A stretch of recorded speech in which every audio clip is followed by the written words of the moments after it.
Good morning, good afternoon, good evening, wherever you happen to be in the world. Welcome to tradertv.live. We start this morning with economic data coming out, weekly jobless claims from the U.S. from last week. A little bit delayed here once again, as we've seen this week, but we'll get this any moment now. 885,000 expected on the weekly jobless claims from last week. We'll watch as that comes in. Otherwise, we're looking at North American futures trying to get back into positive territory here, erasing an overnight decline that followed comments from U.S. President Trump, who's sending the proposed stimulus package that was passed through Congress and presented on his desk back to Congress to get a little more money for individuals. They want the individual payments to go to $2,000 versus $600. But futures, as I mentioned, back in positive territory. We're watching stay-at-home stocks once again. Zoom, Roku, all on watch again today. We also have shares of Nikola moving downside in the pre-market after losing a contract to build garbage trucks. We'll talk about that coming up. There we go. 803,000 on the weekly jobless claims versus 885,000 expected. It's Wednesday, December 23rd, 2020. TraderTV.live starts now.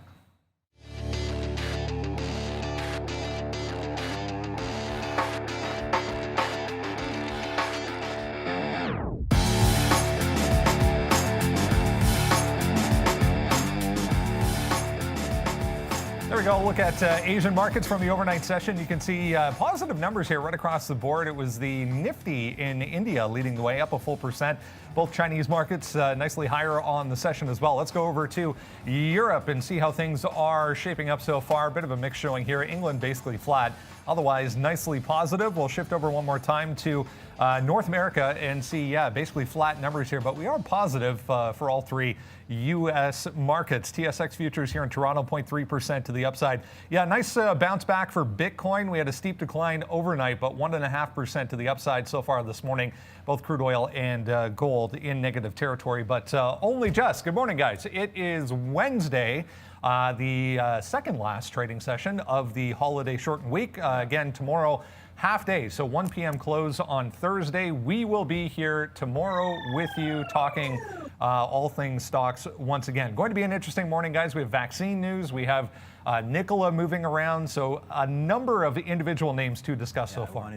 Jump right to Nikola, Sean. Yeah, I hit the arrow down key because, I mean, look at Nikola, guys. I'm short here, 1560. Short twice, it's so nice. So short twice, it's so nice. Out at 26. You guys one part, so we still have half. Out at 26, trading those quarters. Out right there, bouncing off 15. But Nikola today, going to be on watch. Neil already done 1.35 million. They lost a contract that was somewhat important to them. Opposite of all that stuff, when they got the GM rumors going back to $54 back in the day, and now unfortunately, you know, like the only EV space name, I guess, here that continues to struggle. Nikola today down that 10%, and we just took that win. I know you've got some weed names, the typical one there for you, Neil, as well. But today looks like it's going to be a short day, at least early on here. Oddly enough, I showed a couple things really early this morning. One of them was OCGN, believe it or not, and we'll probably talk about that a little bit later. We were jokingly mentioning a few names, like when it came to the Apple, Tesla. When it came to Apple getting in the EV space, Apple could just buy a company, and I don't know. And Nikola's looking pretty cheap. Obviously, a little bit of a different model there, but Nikola's going to be in play. The theme for this holiday shortened week has been trade the active movers. And there are plenty of, and there's going to my quote board, there's plenty of, over 10% gainers and followers and followers on the day, but the futures are basically flat. So you got to be looking at what is active, especially on these types of days. The open becomes absolutely critical. Even the pre-market looking pretty good so far. It's shaping up to be a nice day already. Not much of a bid at 15 there on Nikola, Sean, but if that goes, wow, I mean, I'm ready to get more shares. I mean, again, guys, look at the chart here. We broke that 16 level. Unfortunately, we were prepping for the show. That would have been a great level there. And it's not. I mean, we could have done it. I could have shorted this, but we did wait for that bounce back, and then it happened. And then once it broke 75, I said enough was enough on that one. So I think we'll also take a 15 break there down to the downside. You can see this is the chart of Nikola. We did get going back to 30.35. Wow, that would have been a nice spot to pair some of these off. Now I mean, I don't know, Brendan. This is just going to be one of those days here where I think the short on Nikola will just keep coming in. Locates ready if you need them, because we're going to see some downside, it looks like, in Nikola. We'll touch on the details regarding that contract, some other news that came out regarding Nikola this morning as well. Lots of individual names moving around in the pre-market. We'll get to that coming up. Before we do, let's get over to the desk and say good morning to Valeria. Good morning, Brendan, and hello, traders. Happy Christmas Eve, everyone. Please don't forget to subscribe to our channel, share the link with friends, and destroy the like button. Let's get it started, Brendan. Let's indeed. We had quite the day once again yesterday here at Day Trade the World. Let's start off with the top 10 traders here at Day Trade the World. There we go. Yeah, the top 10 traders from yesterday. You can see the reason we show you this, guys, is it's a holiday week. The action has been a little bit muted, but look at the opportunities still available to you. All kinds of different markets traded here for number one, 75,000. NASDAQ New York, 27,000. NASDAQ again, 26,000. More Canadian content here. The TSX Venture, some Amex. 25,000 as well. We've seen this all week long. Lots of OTC pink sheets popping up here. 16,000, 14,000 as well. Don't see much Europe, all the way down to number 9 there before we get into Europe. But $1,900 coming out of Europe yesterday as well. So still lots of opportunities throughout this holiday shortened week, as we've been saying. If you're joining us for the first time this morning, good morning, welcome. Make sure you hit the like and subscribe as we bring you all the stocks that are moving around in the pre-market. Sign up for the watch list as well. We'll jump into that coming up. We're going to have Mark Roberts swing by. We got to talk about this. Is there stimulus? Isn't there stimulus? Trump's sending it back for a higher increase. He wants more on the payments for individuals, which is good, guys. But this could push this right to the deadline of Christmas at midnight. Yeah, obviously, look, we've been waiting. Everyone's been waiting around for the stimulus package for this entire time. My gut reaction sort of tells me that it's going to get done. Apologies, I have OCGN here up, so it doesn't really matter too much. But overall, if you look at the actual futures here, NASDAQ basically sitting just flat. You're looking at the ES as well, sitting basically flat. So, and most of the market is essentially not reacting too heavily to this update. So, I tend to think they're going to get it done. I don't know how much weight is put on whether the extra money is going to get out. I think that would be a boon in my opinion. If they increase the checks, I think that'd be fantastic for the market. We've already seen the Robinhood effect, and if you're talking about 2,000 instead of 600, that's definitely going to be good for some of these more high-flying names. Probably much to my chagrin, trying to short this OCGN, because that seems like it's going to be one of those hot ones today. But ultimately, I kind of feel like this is going to get done. All bets are off. I can't wait to hear Mark's take on this, because obviously I know he has the ear to the ground with some things. Like the political side, but ultimately I don't know how big of a story it's going to be. I am with Arun, and he was on yesterday. I'm sure he'll reiterate this, that you might see the biggest moves in the overall market today in the morning, like he said. That was his bet. It does feel like that could be the case today, especially given we're flat if we find a direction, Sean. Yeah. I see a lot of talk and a lot of love here for Palantir again on the chat. We'll be trading some Palantir today. But yeah, you're right about the market, obviously, as we go here. I can call up a daily chart here. If we just go ES, just to see the forward contract, you can always check that out.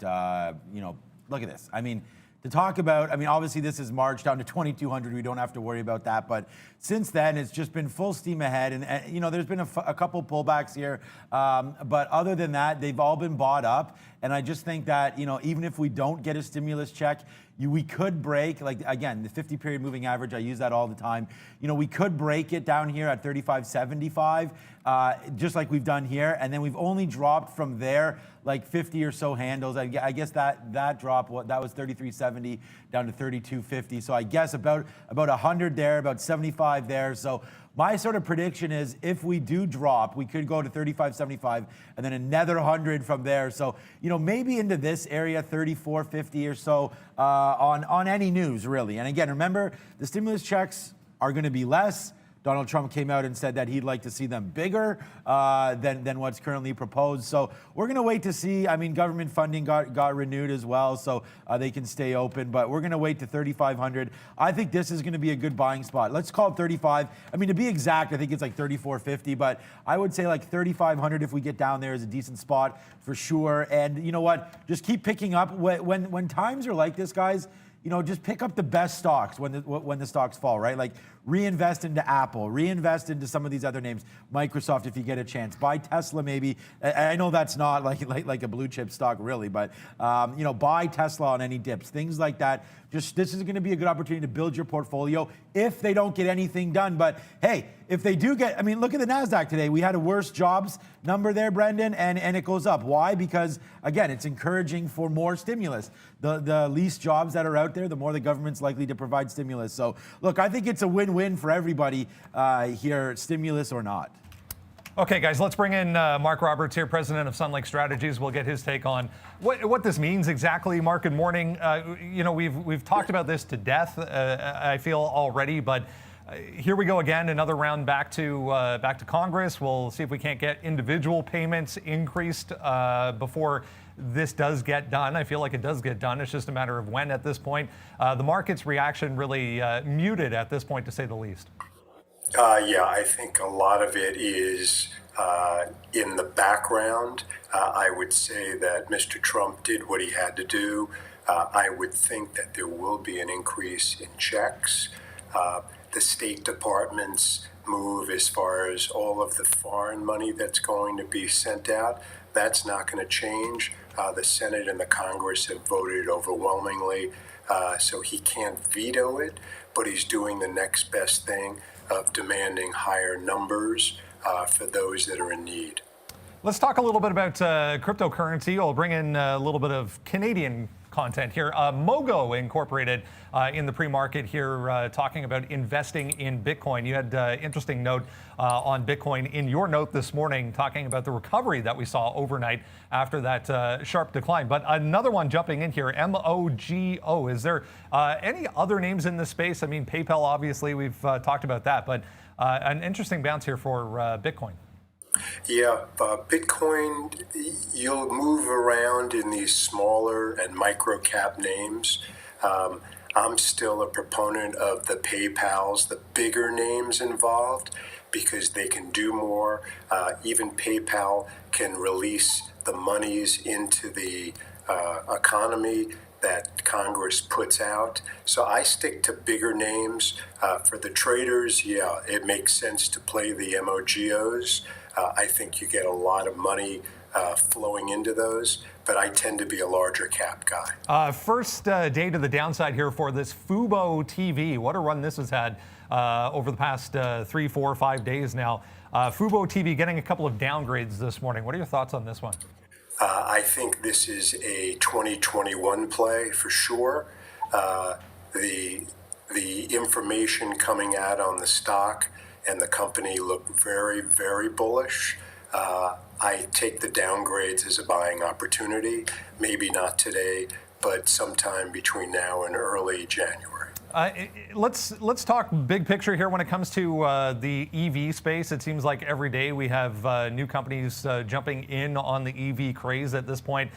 When it comes to two things, when it comes to Apple and Tesla, first of all, is there anything to discuss there? And then second, we see this deal with Magna International this morning teaming up with LG. What are your thoughts on those?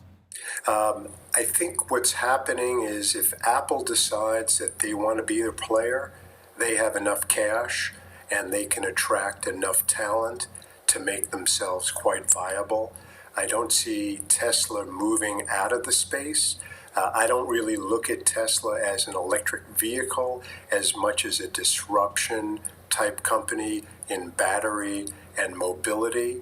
Also, we'll call it the Internet of connectivity. So the technology is a big, broader thing for Tesla. There's plenty of room for many, many others to enter. But again, go to the pump, pay your $2.22 for gasoline, and yes, electric cars are going to be a play, but they're not going to be the play tomorrow. And then Magna International, big move here this morning, 20+%, teaming up with LG for some component work. Yeah, I think the real play in all of this are the sensors, the component companies, and the suppliers to literally every major large cap. I think that's the space you've got to go into: components, suppliers, and sensors. From a broader perspective here, we have today and then the shortened day tomorrow heading into the holidays. What are you expecting as far as volume and liquidity for today? I think most of the liquidity will be today. I'm on a caution flag for the market. I'm a very strong bull going into 2021. None of my indicators have dropped yet. For your readers and followers, take a look at MTUM. That's the iShares for momentum. They're holding up beautifully. Those are names like Tesla, Enphase, Moderna, Peloton, Rockwell Automation, Best Buy. Fabulous list of stocks. That's a group that I keep my eye on during these uncertain times. I'll pass you off to our resident bull here, Mr. Sean Katina, and Neil Roberts standing by here this morning. Hey, I go. Hey, Mark. Morning, Mark. I go short sometimes, there, Brendan. But Mark, going short in this market seems like suicide, right? But there are always names to do that. You brought something to my attention that is very, very interesting, and that's Best Buy. It's not something that we talk enough. I mean, only 613 shares done today, so forget about it. We're not going to be trading it today. But I do look here, and this is very, very interesting to me. Best Buy, this is a buy, I think, right now. Look at this move down. Normally, I wait for a stock to get above the 50-period moving average, but I mean, Best Buy right now, you want to buy an Oculus Quest, you want to buy a new TV, you want to buy anything electronic, a Switch, a new PlayStation, an Xbox. Anything. I just know here in Canada, for example, basically every single store is shut down. You can still go into Walmart and buy things, but Best Buy also classifying as one of those big box stores here. Look, I think there's enough catalysts right now that if we can get above Mark, this 106 right here, that we've sort of bumped our heads against the last couple weeks, this seems to me, this is a screamer to the upside. I just think their next report is going to blow it out of the water. What is your take on Best Buy? And again, I'll take it maybe from a U.S. side of things. I just know here in Canada that there's basically been no stopping Best Buy. The lineups are huge. It's Christmas season. What's your look here on BBY, my friend? The way I look at it is, I think you're right. Analysts, some of the smarter analysts, have anywhere from a 125 to a 150 target over the next 12 months. There's very, very few sell alerts on this stock, so I'm a bull like you would be. Certainly on any weakness, I'd be a buyer. Yeah, are we a buyer right here though, Mark, or do we wait to get back to that century mark? This 100, we've bounced off a little bit. I guess we're kind of drawing at straws, right? Because, it's only 4% down. Most accounts, if you're going to hold Best Buy, I would say are for a longer term period. I like it here, honestly, just as soon as it breaks this 106, I'm going to put a buy into what we have here, RRSPs, but a 401k maybe for you guys down south there into a longer term, because I think it's 125 and north. Like you said, there's been some smart analysts on that name. So let's wait. I'm not gonna make you make a call here or anything like that. I'm glad that we both agree that is one of those. And then that MTUM, I guess that's over there on the MTUM NYSE ARCA, I guess over here. I noticed that as well. This is again something that. Would you advise investing? The ETFs have been a good space. Are you more in this environment a stock picker, or would you rather get clients into an ETF like this where you don't have to worry about individual names? Because I do like it. I just get nervous now because we're just so high right now, but you like the name. And is this a safer play than individual stocks? So with my yellow caution flag at the moment on the market, not that I wouldn't think we could pull back and set up for another buy into the end of the year, right. But with liquidity issues, I'd rather buy MTUM on an ugly day. because then I don't have to pick whether I want to own Right. ZS, Tesla, Peloton, and the rest. Right. So I think this is a great sort of not really a hedge, but like you were mentioning, though, if you're not certain on what individual names, but you still want to enjoy some kind of an upside here, momentum, MTUM. Thanks for bringing that to our viewers' attention. Mr. Roberts, part 2, is ready for you. Or squared. I don't know. I like to call Robert myself a bit of a nerd. Junior. Yeah, I like that, Mr. Roberts Jr. And Mark, you mentioned Fubo here, and we've been talking about the positive headwinds in the news sort of all week long as well in the last little bit on this little run up.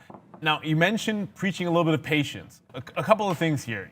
Given it has a pretty solid short interest, prone to some runs, I know people might feel they might be missing out. And obviously, it actually looks like if it pulls through this 54, you might get a decent pullback at some point, maybe even today. But there's the lockup expiry coming on the 30th. So it does feel to me like, why even if it dips today, why buy today if there might be a shot, like you said, a little bit later on, like wait for the lockup sell to come in, and then maybe that'll be another opportunity, aside from a potential dip, which does look like it might go a little further than this 10% if we can't hold 54. Yeah, I'm with you on that 100%. The lockups always make me suspect. And also, when I look at the overall market, insiders have been net sellers all year. That also is a concern. There's too much momentum coming into the market. There's still cash on the sideline, but a stock like that, I'd rather wait for a dip. Yeah, so like we say, it's all about time. Well, I mean, the market is about timing, but it's also about value. And if you can foresee something like this with the lockup expiry, I'm actually looking at from a day trading perspective. I actually tried thinking it would be a bit of a shorting opportunity yesterday. I did miss my shot, unfortunately. I got into it and then got into some trouble off that 58 break. But I think today might be that day, and that's just strictly for a day trade perspective. The only concern, like you mentioned, of course, like we were talking about, is the short interest, and I think that could be a bit of a sort of a minor problem there. I wanted to quickly talk to you about, if we could, C3 AI. I just want to get your quick thoughts on this one, because this has been another one where the offer this week, to say that it's been sparse in terms of, I knew liquidity is always going to be lower in weeks like this, but yesterday, when actually attempting to take a bit of a breakout trade, there was literally no offer on this stock. You had to be able to get in when it broke to the upside. And it just put in a double top at 180, and everything is telling me this is primed to roll over. If it doesn't break the high, it's just got to start to come back in. But do you have any concerns with some of these names when it comes to liquidity in trying to execute bigger trades, especially in some of these IPOs that obviously you might have lower floats than normal? Well, here's food for thought. I talked to a lot of guys who do IPOs and secondaries. Many of them have made good money. Many of them have gotten caught in some bad names, but many of them are putting their positions to almost flat before the end of the year. And the purpose of that is they need that fresh look going into January, and they rather close their books than get caught on liquidity issues going into the next week or so. So if I was a betting man, I'd say liquidity starts to dry up. You can buy a lot of these names on lower prices, and I think a lot of longs will start to come out of the market to take the profit. Okay, and it's not that you talked me into it, Mark, but I was sort of already looking at, and I was only been long C3 AI the last couple of days to participate in this run, but it's looking like I like the short today, and for all those reasons, it makes a ton of sense to me. Mark, is always a pleasure to have you. We're not going to have you on, of course, until next week. So just for myself, of course, happy holidays. Can't wait to talk to you next. I'll throw you back to Brennan. Thank you. Yeah, from all of us here, Mark, happy holidays. The best to you and yours. Enjoy the break over the next coming days, and we will speak to you again on Monday. Good trading days for you. You as well. Thank you. Mark Roberts, president of Sun Lake Strategies. Guys, he's going to join us for our members discussion coming up on Monday. If you haven't done so yet, sign up for the membership. $4.99 a month. You get access to us every other Monday for 45 minutes after the show. Yeah, somebody's shooting me at the moment, but it's fine. Yeah, Mark's going to join us this coming Monday for our members discussion, so that should be good. Cloudera Incorporated, guys, the first one on the watch list this morning. One of those mornings where we had a number of news stories kind of come out a little bit later on, so we'll work through these and discuss things as they happen. Want to make sure we get to that Lizzie. There's that MOGO getting into cryptocurrency as well, so that one's up. Let's talk Cloudera. They've secured $500 million in additional funding to go forward. So big move up yesterday for CLDR. Another move to the upside here in the pre-market, guys. Look, there's some talk on the chat about our watch list, and this is what it is, man. Watchlist.tradertv.live. If you haven't been getting it, just stay tuned. Sign up for it. Make sure you hit that, and it's coming. Like, again, you know, I got it 8:11. Hopefully, it keeps coming between 8 and 8:15-ish. So just be patient with us. We're using a major mail service and sending it out to a lot of traders, so like-minded traders. But here it is, Cloudera, Palantir on here, and clean energy names. And here we go. We talk about it here. Sealed a credit agreement with Citibank. So let's just wait and look to see what this means here for CLDR over on the NYSE. We're going to have a quick look at the chart, 1523. We're already at 230,000 shares, and we are way up. I mean, are we going to get the chart? Here we go.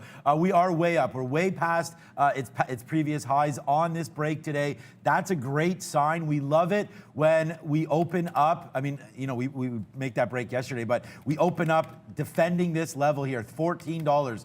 Break, no problem. Upside, $15.70 right now, the high of the day. We have pulled back just a little bit on this name, but still, $15.40 to $15.25.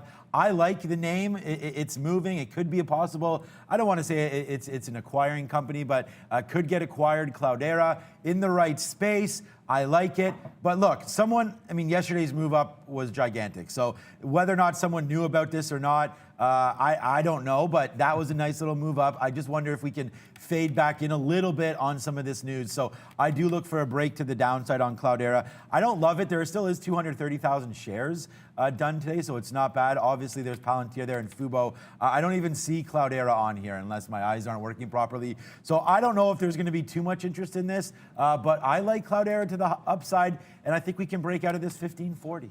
Yeah, and as you mentioned there, Sean, when it comes to potential takeover talk, let's not forget we're living in a post Salesforce Slack deal world, and Dropbox is something we talked about actually with Mark a little bit earlier on.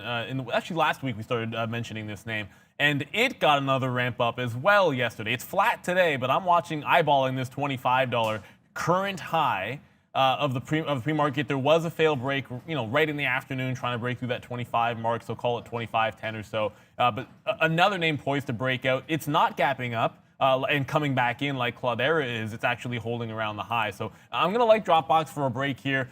Certainly, there was a great shot and opportunity after some of the speculation of what next take targets could be to pick this one up at like 23, but there's still a bit of a break trade at 25, which I'm not sure. I mean, the breakout, you're probably having to weather through the rest of this pre-market sell-off on Cloudera, but Dropbox right here at the top. I think we got some upgrades and downgrades. Let's go back over to Brendan. Yeah, real quick, guys, we'll go through this list. Not a heck of a lot to look at this morning, unfortunately, but there's a couple on here that we'll touch on. American campus communities, 3+% on an upgrade. Cintas here in positive territory. This 8x8 we'll have a look at as well coming up through the show. Paysign down here has been on a bit of a run lately, so getting a price target decrease, downgrade today for Paysign, 2% to the downside. Everything else on that side of things not really doing a heck of a lot. That one, Architas Therapeutics, very thinly traded so far. So upgrades and downgrades, a little bit thin today, guys. Yeah, and you're not going to necessarily expect a ton when it comes to the end of the year here.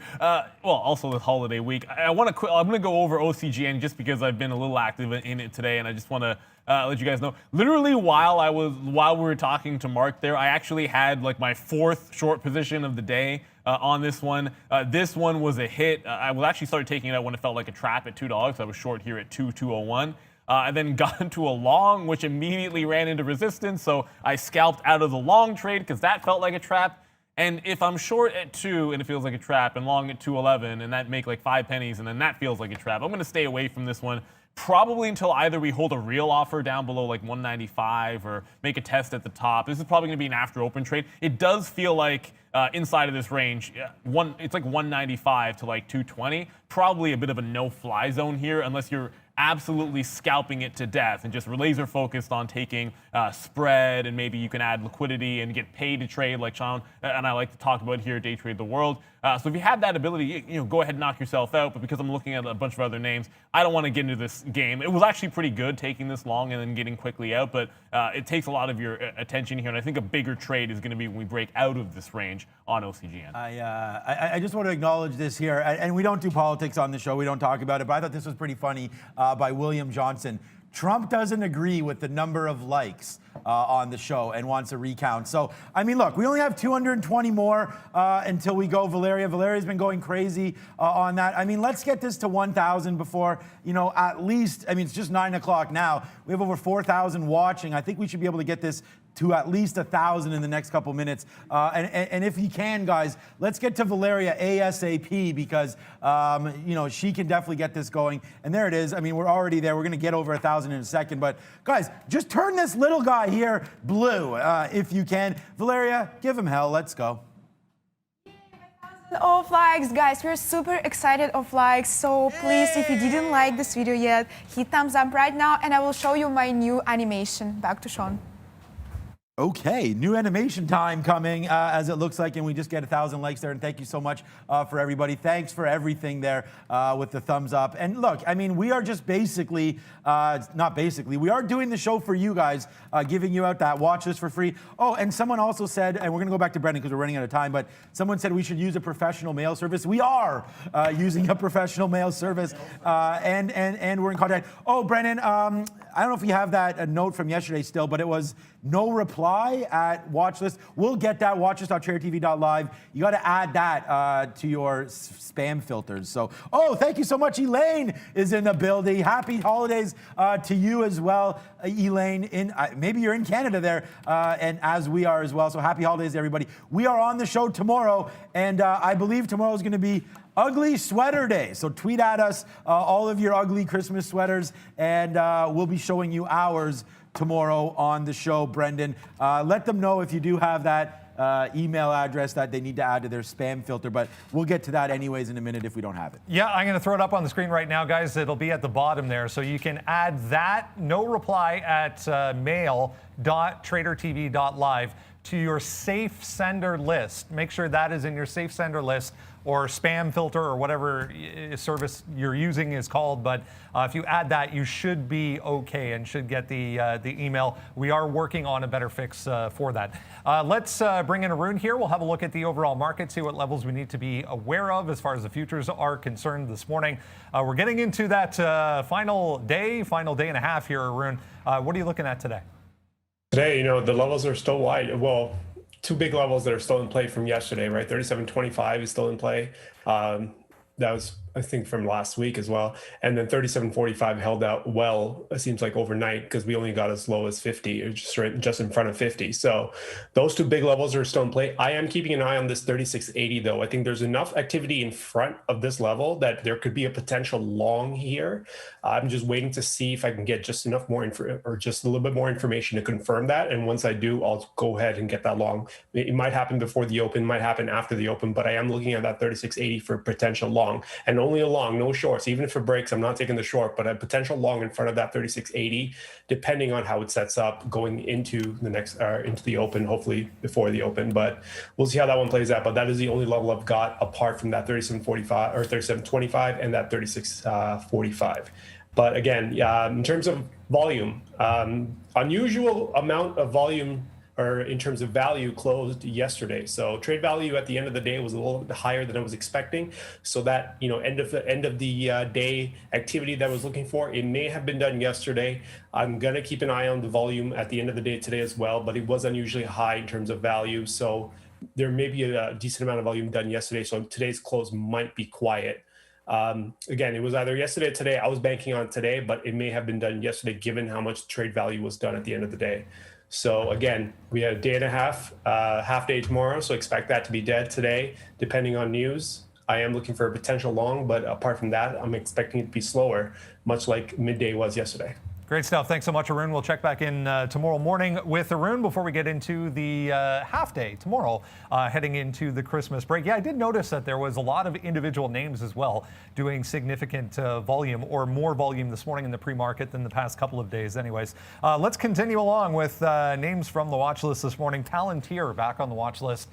I mean, it seems like every other day there's a new contract for Palantir. This one, $31.5 million worth. UK National Health Services renewing, in fact, a 2-year deal with Palantir this morning, guys. Palantir just continues to get the good news, and this is why we're invested in this name, and this is why we like this name. It hasn't been a great day trade if you've been trying to go long and catch some of these moves, because they were aggressively sold off yesterday. We had a high yesterday. I was thinking that we were going to possibly break that $30 mark. We didn't. That was in the pre-market. It falls down. But the good thing is we were able to battle back on Palantir yesterday. And why is that? Because we found this 27.50 level, okay? It broke once pretty hard on us. So it bounced here at about 10.15. Then when it finally breaks, it then has a bottom at 27. So, you know, this area, 27 to 20 to 28, basically. I was going to say 27.50. There's not much in between 27.50 and 27, but this is definitely a level to defend down here if we get there again. Yesterday, I didn't think we would, but we did. And then look, it was also a level of consolidation a couple of days ago, 27.50, 28. Then the same thing repeats itself here yesterday. And then it looks like we're trying to get into the same levels again here. So Palantir doesn't look super juicy off the open, but I do like a 29 break. When we broke it yesterday, that was the key to the downside. And then it came back, looked at it again, and then faded. So a 29 break is going to be pretty good. Normally, you guys know I like these 28.50s, things like that. But look, there isn't much support here. And then on the longer term side of things, this is exactly what I noticed down here. So we noticed a gathering of shares. Obviously, it's a little bit different because it was IPO gathering. So you did have, you know, the news and everybody getting blown out of some of their shorts, and then people not invested. They're not in Palantir, so they're buying it up here. You do see some big volume spikes on the move down. But this is, to me, guys, just looking like a 25 base is just so super solid. So I'm going to keep defending this 27 level. More contracts to come. This is a small one, 31.5 million. But again, UK National Health Services, they're not going to default on any of these agreements. And that's the best part about Palantir. They're dealing with the big boys. More to come on all of this. Security is only going to become more and more important. So is data collection, and Palantir is in that. That's 1,500 likes already. Maybe we need a new, that's one of my favorites. The moonwalk, definitely one of my favorites. Let's go, I guess, we'll throw it back to Brendan for some clean energy talk, and then we'll go to Neil on some of those names. I know he has a lot. Yeah, we'll jump right down to these clean energy names. We mentioned them over the past couple of days. The group itself has been strong. JP Morgan even coming out this morning and upgrading the entire sector. So solars, some of the renewable energy names as well included in this note from JP Morgan. We saw CSIQ get to all-time highs yesterday. It's even higher in the pre-market. There's that Sunrun, Sun Power Corporation. Take your pick here, guys. Which one do we want to look at? I mean, like you said, you can take your pick. If you want to go Canadian solar here, and the volumes aren't necessarily always the biggest in the pre-market on some of these names, but if there's one thing I've noticed this week is sometimes lower pre-market volumes has led to better breaks, believe it or not. The first thing you're going to notice already when you talk about particularly Canadian solar, and I'm just sort of singling this one out, not because it's Canadian, but just looking at the setup that it already had on the daily chart, guys. And you get this break that has already occurred at 47, and it's sort of jailbreaking to the upside. You have multiple. The only word I can use is clear and obvious pre-market breakouts. You know, 1, 2. Call it 3 in a row. There was one gap up into that. And suddenly you have a gap upside, and then you're looking possibly in the other direction. Now, I talked a little bit about this when it came to FUBO, where you could start to see a bit of rollover in some of these names. And I'm looking, right here, post-market high, 53.60, pre-market low here on CSIQ. Now, With a caveat, 45,000 shares done in the pre-market. That is not actionable. And if you see me glancing like this from time to time, it's because I said 195 on OCGN and I managed to not get it to the short side. So it is what it is. I think there's so much volume in that stock. It just crossed 100 million. There'll be other shots at it for sure. But CSIQ here, the trade I'd be looking at is for that rollover at 53.60. The only thing that I wanted to add here, Sean was just talking about Palantir. Let's not forget about the lockup as well coming end of year. We had mentioned that, of course, with a couple of other names here, especially with Fubo, which is why it was the top of mind. Sometimes that's a good opportunity to buy back in. So even if you get another dip and you're wanting a little something more, maybe a bigger pullback, if there even is one, could occur post lockup on Palantir. So that's worth watching out for as well. I did want to talk about some of our super chats. And look, such kind words here. Nick, I mean, I'm glad you found us too. You only found us last Thursday. And since then, you're up big on your trades. So thank you so much, Nick, for those 10 euros there. And then once again, thank you, Alex. You've been a big supporter of the show. I'm pretty sure, I don't know from day one, but it may be close to that as well. So it's a Merry Christmas and a Happy Holidays here at Trader TV Live. Oh, we did get a nice little card here. I said to Raheem, who's been on our show a couple times, thank you so much from Raheem and our friends over there at OCI. So thank you so much for the lovely card there, Raheem. And then I did put in, there was a lovely gift basket there. And I still have this. This is from our 100K. And I did put in some nice festive arrangement, I guess, for this Festivus one. So, arrangement. Thank you for Festivus for the rest of us, OCI Group. The multiple uses for champagne bottles continue around here. Ren Sola, guys, there's an update to this story. So they sold a couple of their properties. We'll get to that in a second, but I want to show you this actually first. So we're up here positive in the pre-market above $13 on news that they sold a couple of their properties, and then they obviously have to launch a $20 million registered direct offering, which has taken them down $3, or almost $3, I guess, to the downside. So now down 10%. So disregard that number that was in the note that we sent out this morning. That's what happens when you have an offering in the pre-market, guys. But yeah, they sold a couple of properties in Romania. Cash flow a problem for this company. It's been in the news lately. So this was seen as positive, but here we go with an offering on top of that. Yeah, and it's interesting. You see where these things bottom out. Sometimes, if you ever catch one of these on a falling sword and you happen to be watching, first thing you should always look to is just quickly go to a higher time frame. And I have like the 15-minute up. Just look at what big support was on the last dip on the way back in. And yesterday, a huge run up, as Brendan already mentioned, quarter from this bottom at 1040. And then you see where immediate support comes in. Now, this is just a scalp trade. That's probably all you're going to do with it. But when liquidity is looking like this, you're certainly going to want to have levels that you're playing off of if you think you're catching a falling sword in this particular name. It's going to be off the board for me. When the offering comes in, it might stay a little bit stable down around this 11. Sometimes, if it's well received, you might see a breakout to 11.20. But there's certainly, I think, probably going to be more interesting names to watch. It's just, if you're able to catch this in that first couple of minutes, usually there's a couple of actionable trades, especially if you can quickly find where a possible bottom might be, and you take a little shot in front of it. There should be liquidity at that support level. That's usually what happens. That would have given you 50, 60 cents, maybe even more than that. If it does break that 1040, then of course it's not well received, and you could see a further drop back in. It will be short sell restricted if that happens, because it actually might already be, because it probably passed that 10% mark already. So they did. So this is an offering Yeah.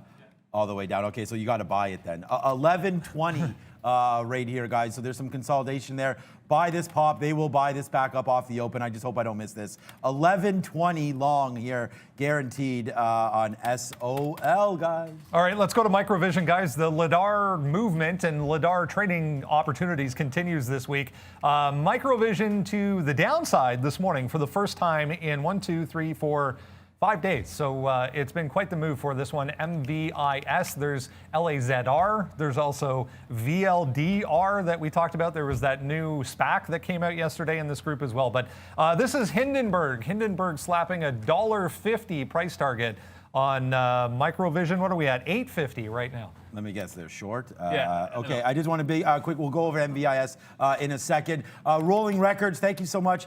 Thank you, Brendan, Neil, Sean, Miss V, learning so fast. Thank you, Rolling Records. We are glad for that. And then also Mr. Doyle as well, Michael Doyle. Happy Festivus. Thank you for all you do. Same to you, all of you guys out there. Thank you so much for everything. Neo to 60, I would say yes. I don't know about today, but at some point, obviously. Okay, so this same here down 8% today. I think this is a good one again. But you got to watch out. I mean, it's just like these stocks are so crazy. Yesterday was just such a crazy day for a lot of these names. And we talked about Velodyne, Laser, well, Luminar as well. And then now, you know, like 650 up to 960 yesterday, so that's like 50%. And then you come in today and you get that little note back down to 850. So, I mean, I don't know. It's on 1.72 million shares on the daily chart for Microvision here. If I can get that up quickly, we did. No, I guess I can. It's see.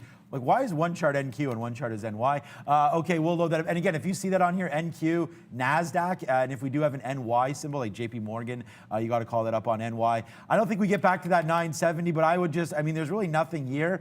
You could free fall. The bottom there was $8 today. I think you could get into that spot as well.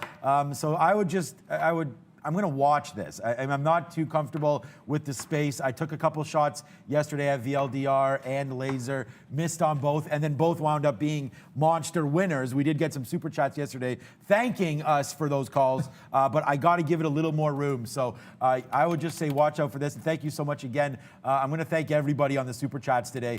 Well, I try to do it every day, but I'm going to try not to miss. Mr. Dan Rowland, #1 fan. Thank you so much. We love our fans.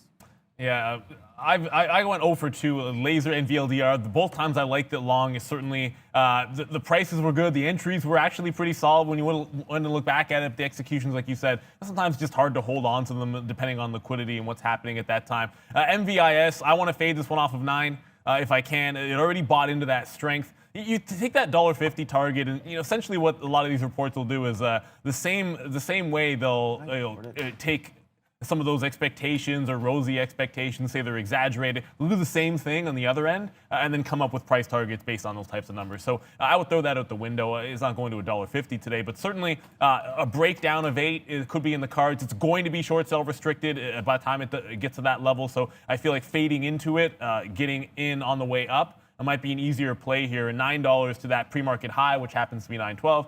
That would be that target out range. If it does break, there's always the potential for squeezes. You've certainly seen that when you have a report that already comes out and there's already a heavy short into it. If it does not go down off of that news and it has to break 8, you are likely to see at some point some kind of a squeeze. So you got to have a hard stop somewhere. Mine would be through that pre-market high. All right, guys, Pfizer back on the list this morning. Not so much for the news, but where we are on a higher time frame chart. We'll show you that in a second. But the U.S. picking up their second option for an additional 100 million doses of Pfizer's COVID-19 vaccine, which is worth $1.95 billion to Pfizer.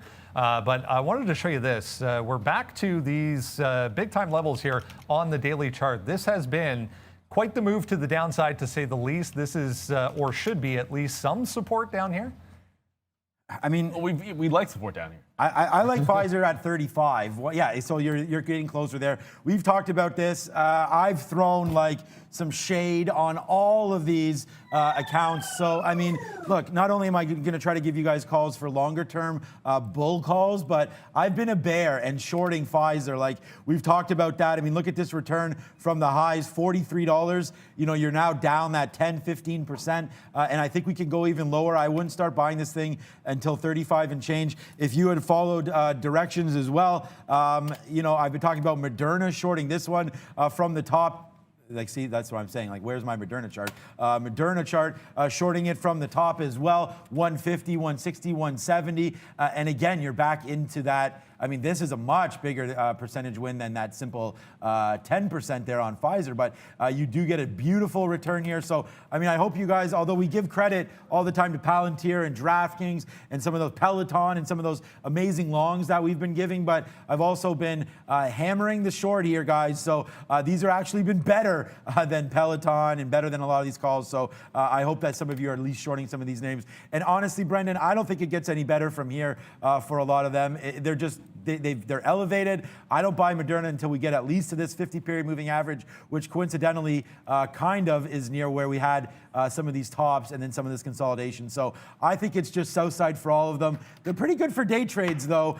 They move a lot, so definitely have that. Oh, I said I would, before I go over to Neil, I have to do this because I've committed already. RK, Fubo to the moon. Sure, let's go on Fubo if you do like that name. I think maybe you're stuck. Randy bucking there. Mr. Randy, there he is with the call. Thank you, Randy. Randy will be on later. If this is you, right, Randy? Make sure that no one's copying you there. I don't want to give you credit there. But Randy, our resident automotive expert, is in the building. Thank you so much to Randy for everything that you've been doing, filling in for Lucas this week, and I think next as well. But Randy coming through with us big time. He'll be talking everything Apple and Tesla, Randy, after the show, so get ready. We're doing a video, Neil, as you know, of course, on Apple and Tesla trading, and that will be featuring Randy as well. Our resident automotive expert, of course.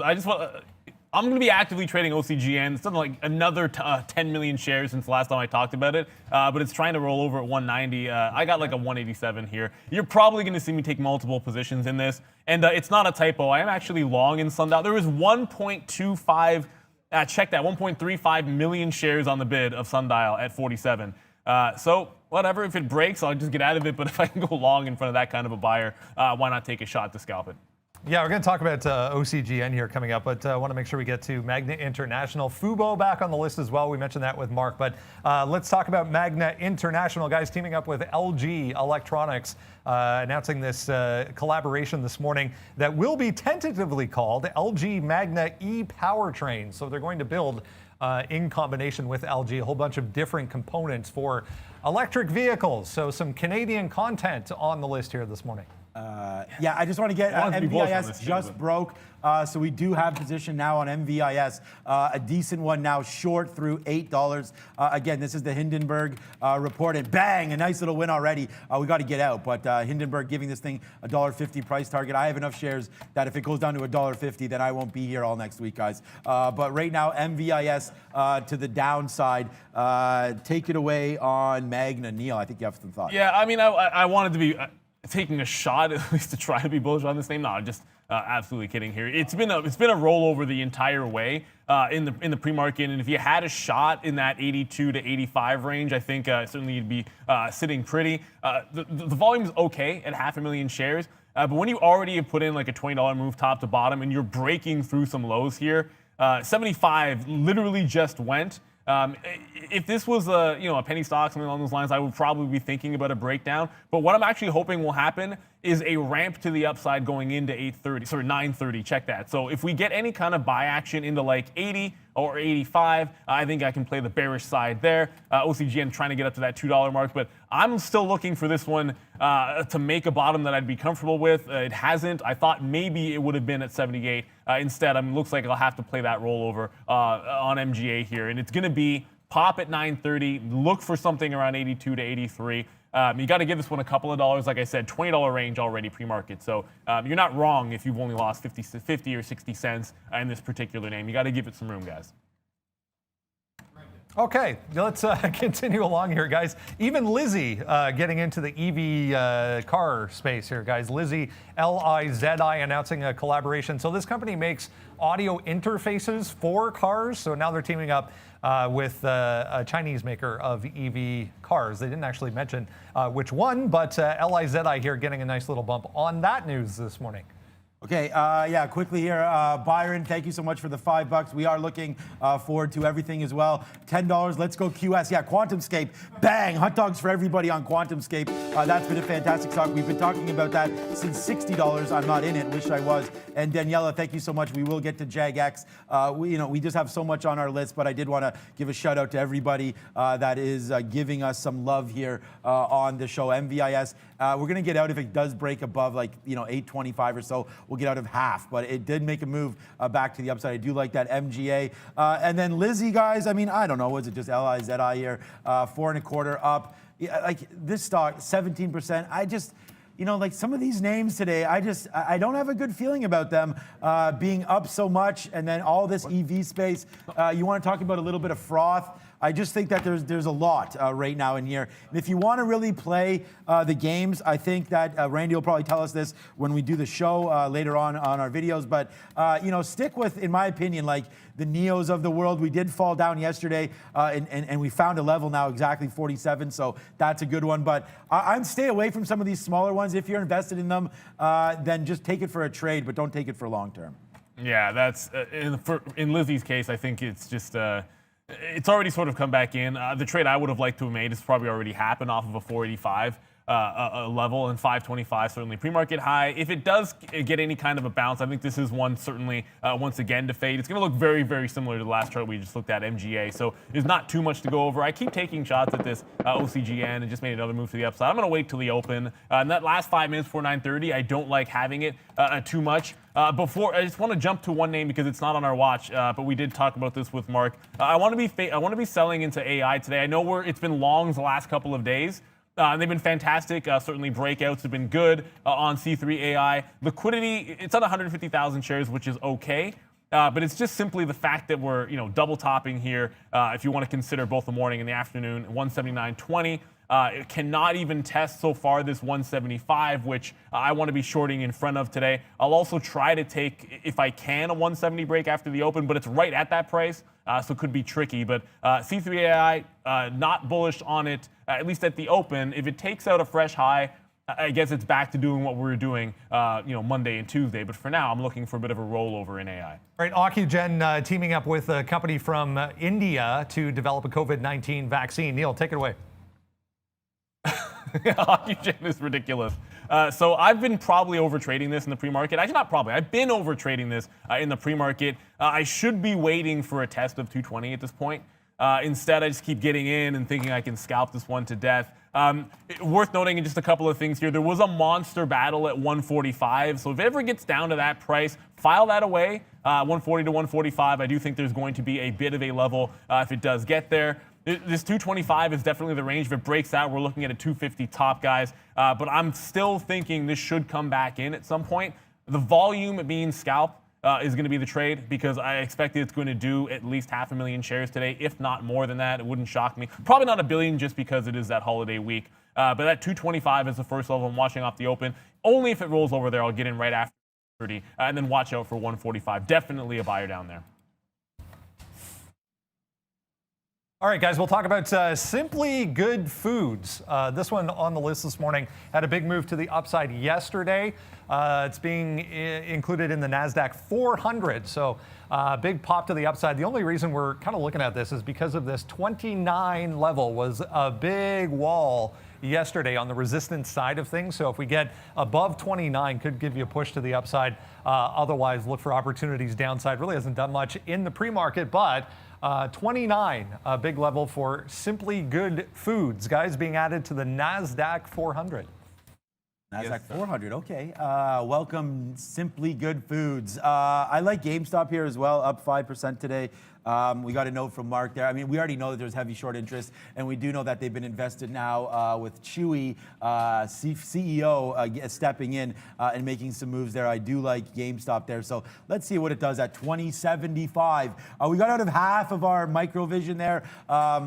Again, like switch over to it. The chart's got to go. On that 825 break, it's back down. I want to average in. I don't have any bids. I still think that we can get back down here to $6, $7. So we take a 25-cent hit on that, and now, or a little bit more than 30 cents or 28 cents hit on that one. So now we'll wait to see. I still think we could get down to 7, but hey, if the report is not good and people don't want to follow Hindenburg there, then we have an 850 out. So, I mean, it'll be fine there. There we go. We averaged in a little bit more there. We'll go to a 1-minute chart, might make it look a little bit better. Averaging in right now to microvision right here. And we do have this, it's 834 is the VWAP, but I'm going to give it up to 850 or so right around here before we get out of everything. But that's MVIS right now, making a loser on this trade, but we'll wait to see. Maybe a little bit too early to be into this name right now for sure, guys. So darn it, we'll have to wait. I do want to take an 8 break again if that does happen off the open, though. So a minute and a half.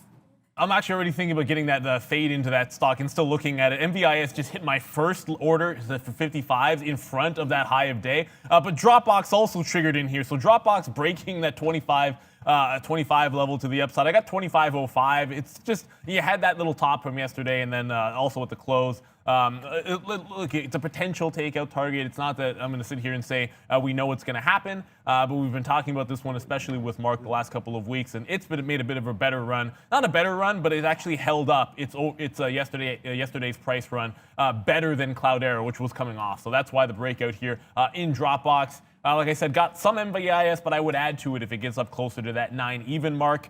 I wanted to quickly show you guys this, just so you don't believe that I'm crazy. Or anything like that. There is just one level here worth noting. It's nothing crazy going on in Sundial.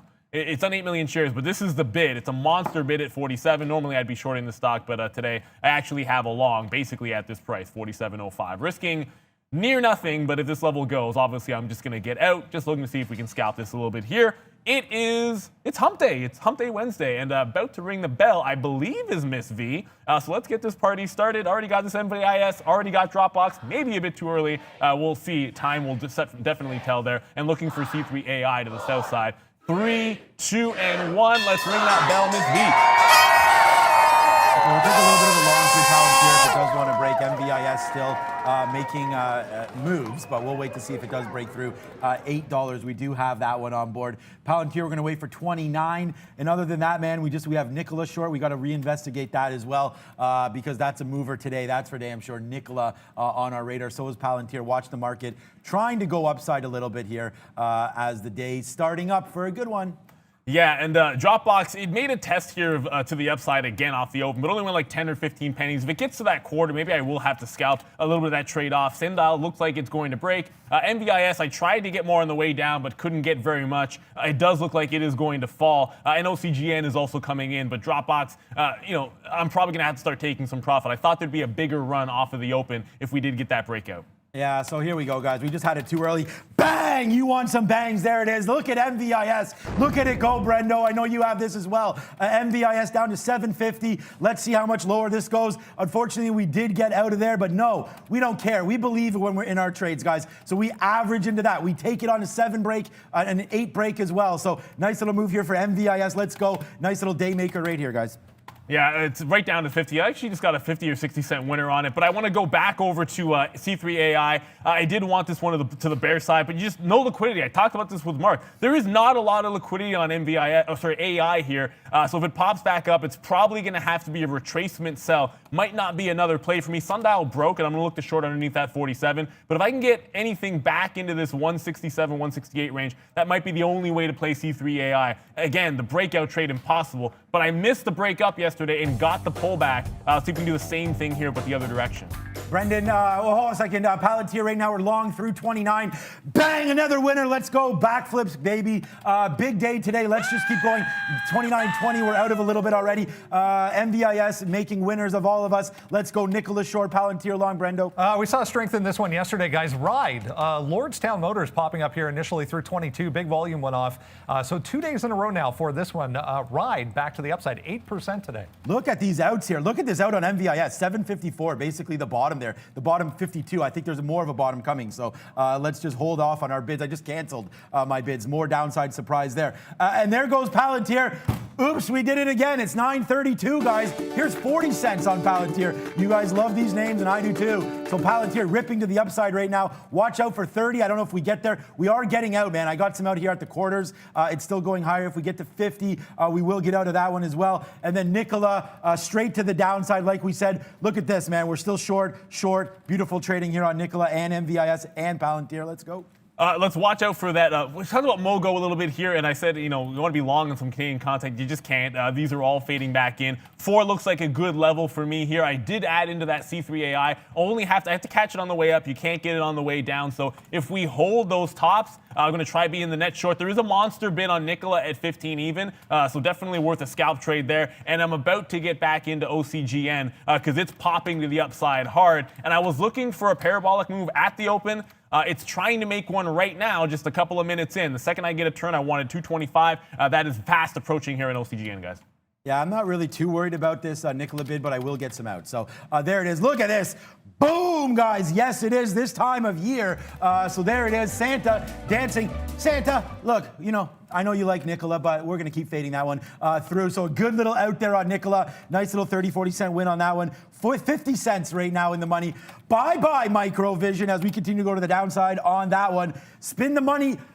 Boom! There it goes to the downside. Bye-bye, MVIS, man. It just keeps on tanking. Tank City here. Everything happened. Nikola, let's see if it breaks 15. Brendo. We had a test of that pre-market high there on Cloudera, guys. Right back down, but 1540 did go off there on volume for Cloudera. So 4.5% for this one, guys. Okay. Right through the top of 225 and right to the pre-market high. So no turn just yet, but this is pre-market top side. 240 is a level on OCGN. If it turns here, I'm going to take a crack at it. I was already watching that level. I did get more shares of C3AI, but I just tried some at the 170 mark and actually missed it. So I was trying to get a shot at that level. I'm going to go with this 240. If it breaks, I'm right out of OCGN and see what happens, because it might, and again, right in, right out. It does look like the next level to the upside could get tested. If it does on a daily chart, you have to go way back. You're talking 275. Woo. That's about 15%. MVIS is about $1 in the money here. Wow, what am I doing here?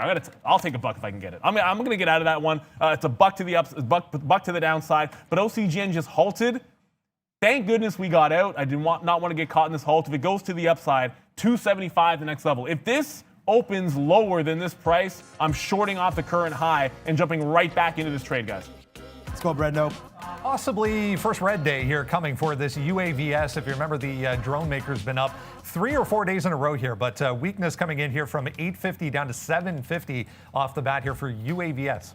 Congratulations. I know Neil has it. I know Brendan has. And I have it big. I told you guys that if this retraces back down, I don't have to be here next week. But I kid. I'm going to be here no matter what happens today. What a big move down, man. Look at this. Like, we just hammered this just before the market opened. I gave you that 860 as my out, and then bang, bang, bang, bang, just right to the downside. We clear out a lot of it there at 750. Now we just take pieces out. And again, we all trade, like I said, we all trade differently, man. That's why I'm piecing this out. We got a shoot ton of shares on this one. What up, B? I enjoy shoot tons. Pins, guys, all-time highs this morning through 74.50. Big volume went off as we cleared. What was that level there? 73, I guess. All-time highs for Pinterest, guys. I love you, Pinterest. Why not? Like I said, I was trying to roll into some shares of, and this is what happened to me in C3AI.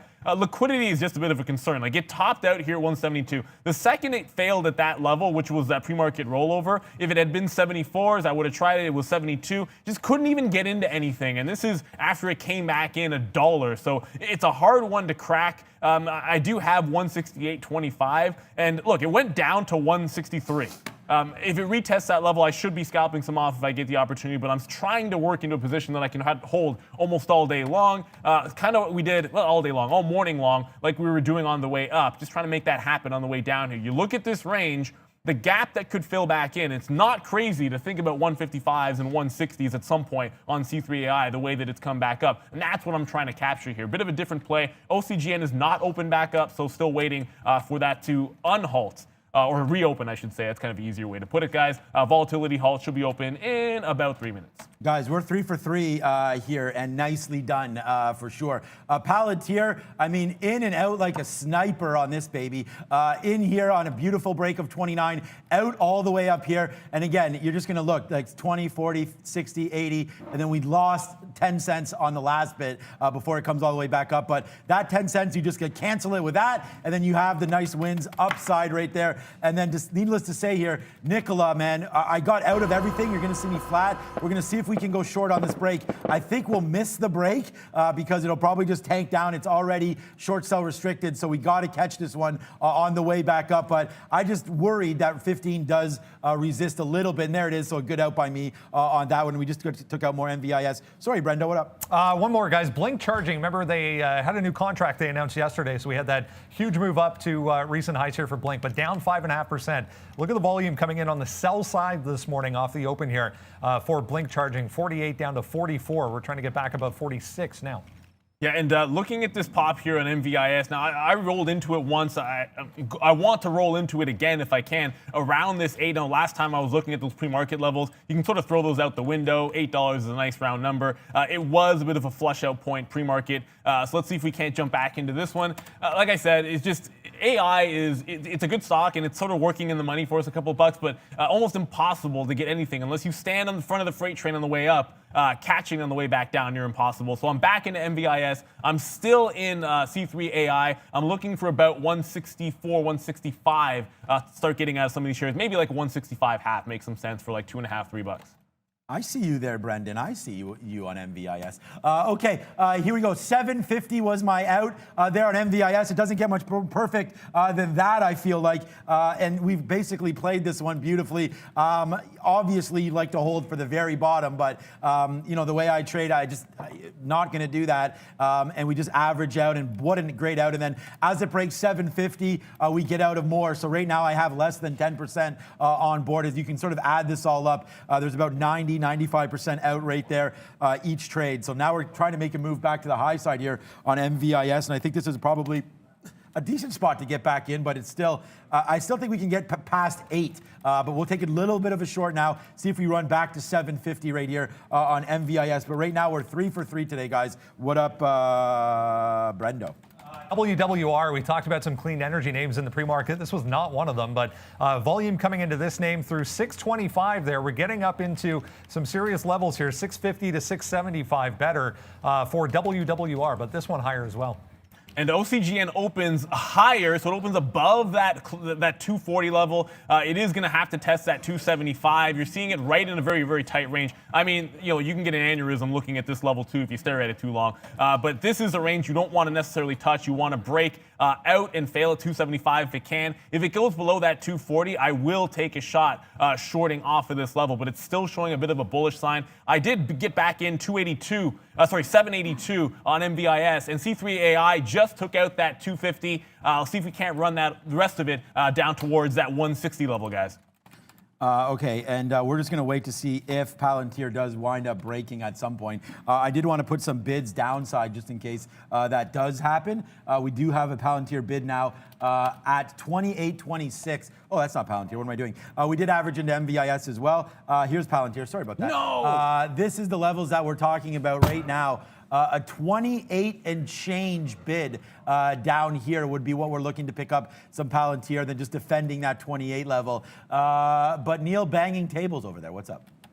Yeah, I try to jam right here at like 37, 38 on the way down on OCGN. I'm just going to go ahead. Look, you miss a trade like that. It's obviously that was the price I was looking for it to come back below the halt price. I was going to jump into short. The liquidity not necessarily there for me. C3 AI is continuing to move down. I got 69 was my last entry. You're going to see it. You'll see it in the money like $4 or $5 here. But like I said, I want like 160, 161 as a shot. And yeah, I am 0 for 2 on Sundial. But I went long. Of course I lost. Why would I ever go long that stock? A little frustrating there on OCGN because pretty much the exact look I was looking for after that halt came into play. Just could not get into the position fast enough. Maybe I'm getting old. Too slow on the keys there. Yesterday we overtraded. Today we're not. 3 for 3. What's up? Let's go, Brand. Another one, just breaking day lows here on Fubo down to 53. This was at 57.5 right before the open here. So a nice move to the downside for Fubo as well. Fubo.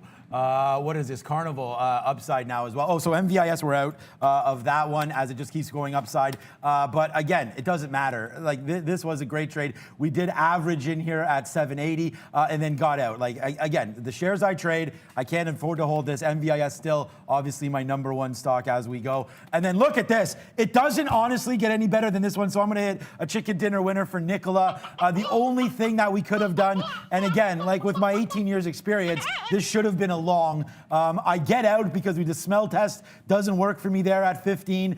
Notice that there was size there. It doesn't break it. We get out. The only thing missing there, and I feel like a huge mistake on this one. And we're not going to cry, but we should have rolled the dice on a nickel along. It's pretty simple, man. That was a 15 size there, rips back to the upside. Now we're going to be looking short. I don't have any positions on. What I am looking at most carefully right now, though, is Palantir, and we can go over to a 3-minute chart, but I just think we could defend. This was a great long. We're still positive on it.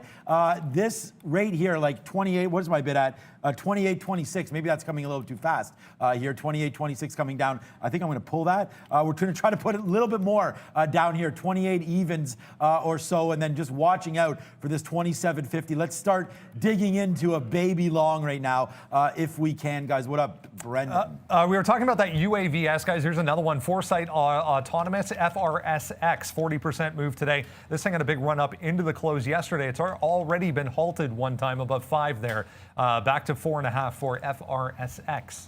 And back to the downside goes C3 AI. We talked about 160. 160, 150 is going to have to be the end. I'll go ahead and cancel this offer because who cares? I'm not going to get 170s at any point today. If I do, I'll probably go short again. We'll see what happens. But we said we'd get 160s. We had to roll into this one. Liquidity was a bit of a problem. We do put in like that $7 move. Maybe there could have been more. If there is, it is what it is, but I'll line that one up. It's 3 days in a row that C3 AI could end up being the best play, but today was definitely a short for me. I still like the short of MVIS. I have rollback in this one. It actually turned right around here off of this opening range where I shorted it the first time, but I didn't get shares at 8.15. So I'm going to have to wait for maybe a VWAP bounce to get back into some more. Dropbox, I'm going to go right back over to this one. I like Dropbox. I still believe in this one, believe in this name. It has to drop further, I think, for a swing trade. I really just thought there'd be a breakout. I'm going to walk away from it. If it calms down about, like an hour from now or maybe like lunchtime, I think there might be a bit of a play in Dropbox, but I'm going to walk away, at least in the short term. We talked about C3 AI, but not Airbnb. It was just, I thought maybe it could roll over as well. I just like C3 AI a little bit better, but Airbnb just dropped $10 as well. So both of those names, like Mark said, some of these IPO names coming back in, C3 AI and Airbnb. I just thought AI was the better play. We'll see if that's actually true.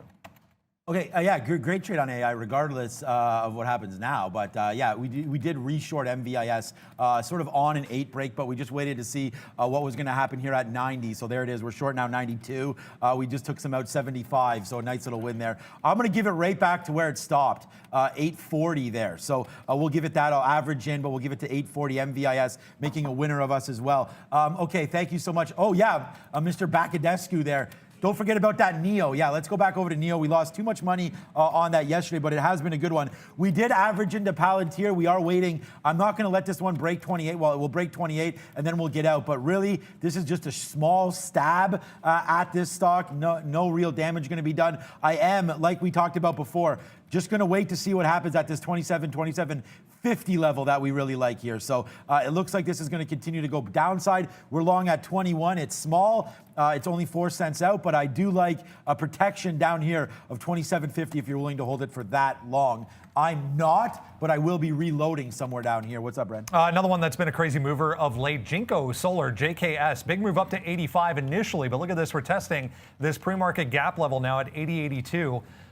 For JKS, guys, still 3%, but showing weakness so far.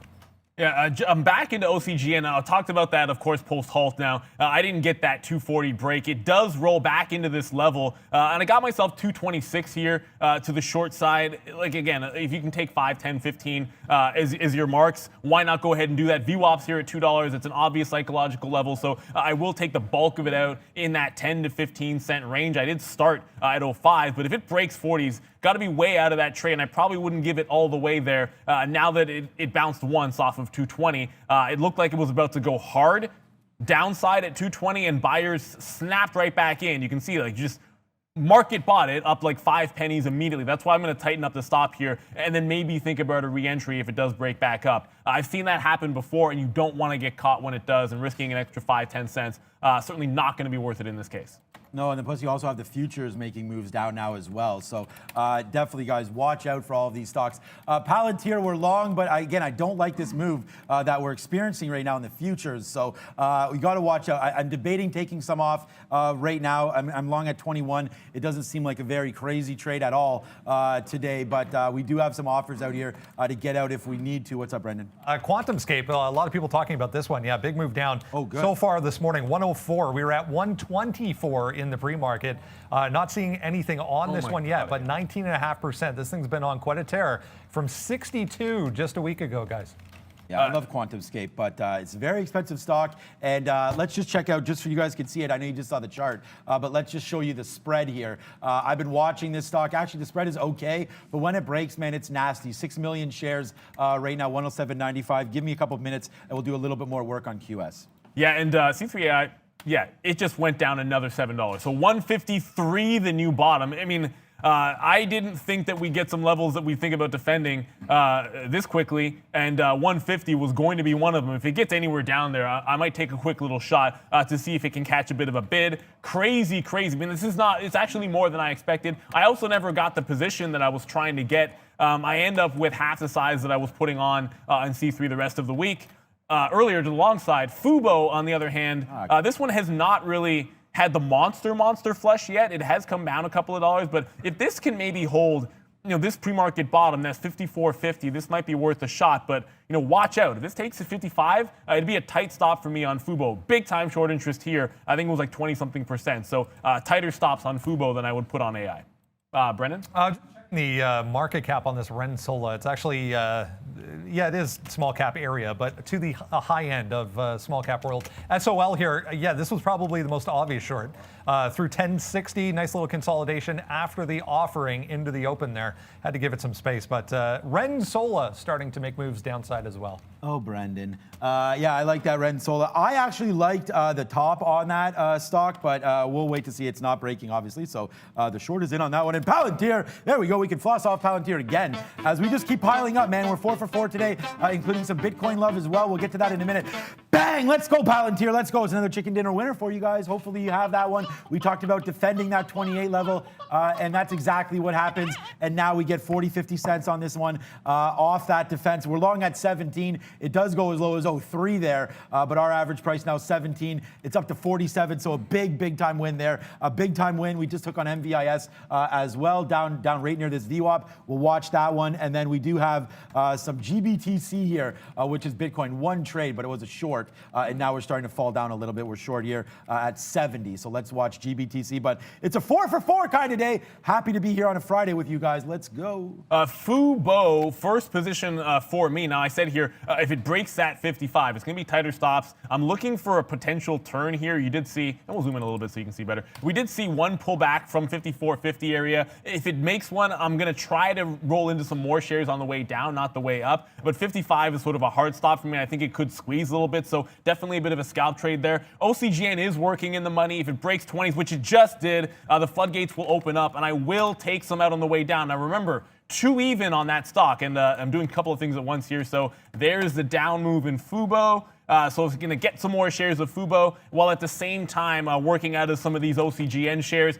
And I also got Sundial, but let's not worry too much about that puppy. I think that's going to be a little more calm. Got to be aggressive. I want to be at less than half my position if we're trying to break $2, just simply because I expect that to be a bit of a level here in OCGN. Just trying to make back what we're bungling by overtrading in the pre-market. Brendan? Another one in the clean energy group, guys. This group was strong in the pre-market. We mentioned that JP Morgan upgrade for the entire group, but CLSK, clean spark to the downside this morning as well. 26 up here, down to 23. This thing has also been on quite a tear. $12 just a couple of weeks ago here for CLSK, also under pressure. All right, guys, we're just dumping out right now, and it's been a good one. We'll hit the dancing. I see the Santa one on here. I don't know what the other one is, though, Rob. I only see the dancing Santa right now. So there it is. We'll dance it off as Palantir making a Merry Christmas for us today. That's for sure. And then we do have also, we do also have MVIS now.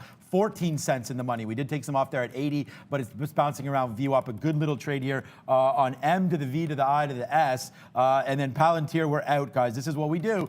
We scalp this like bang, bang, bang, bang, bang, bang, all the way up. Our best out 55. As it drops back down, we have no worries. So now we just got to wait for this 28 to break, and then we'll load up down here.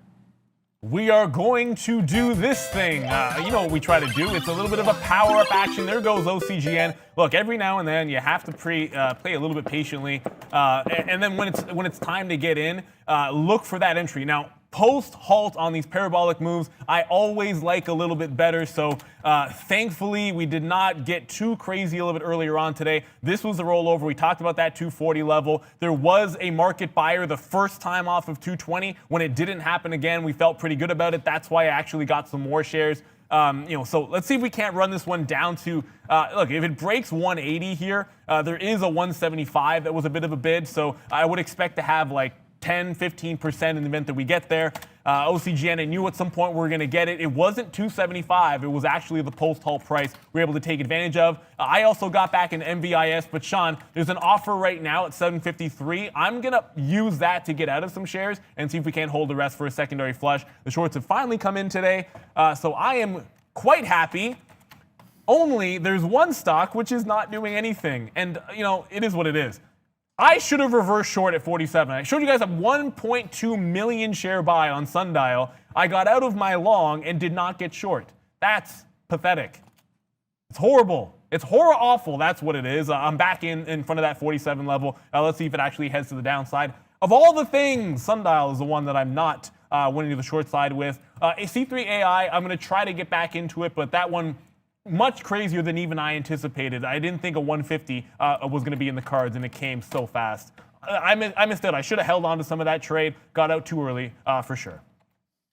Yeah, we're trying to do a little bit of everything here, and there goes MVIS, and yeah, I'm still in this as well, but we get that out anyways. Oh, here, let me put this up here so you guys can see. Nice little reload there at 92, and then now there's the drop. We get some out on that VWAP break. We get some out as we think it's dancing at 83, and then we get the 60s, and then we get the 50s, and now we're right here again. So we still have a little spot on for that, so that's gonna be a good one, and I think that can still work. And then Palantir, it just resists that 28 again. So I think maybe now we're building a base, guys, down here on PLTR. I didn't want to check out NEO, though. We can have a quick look at that. Look what's happened. Damn it. The move, Brendan, happened again on NEO, all the way back down and then all the way back up. Don't let me miss this again, Mr. Wick. Every day that stock gives you that nice little bounce off the bottom. Collective growth, guys, the SPAC of the day. If you haven't had enough of SPACs, here's another one. CGRO, no news out yet on this, but a huge buyer just stepped up there from 16 to 17.5 for CGRO. Okay. My new SPAC that I'm in on is STIC. We bought this sub 13 2 days ago. You did hear me talk all about that name, and it's going to be BarkBox. And, I've made a shoot ton of money on Chewy, so I'm going to try it again on BarkBox right now. And I don't know.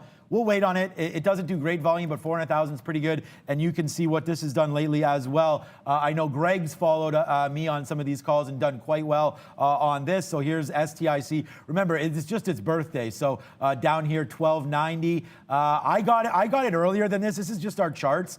So it was down here. Again, it's an acquisition. So it is a SPAC, and it's going to have BarkBox. We did get up to 1750 yesterday on information requested. But I do like this one. 400,000 shares. Looks pretty decent to me. MVIS now, Neil, still right back down to the bottom.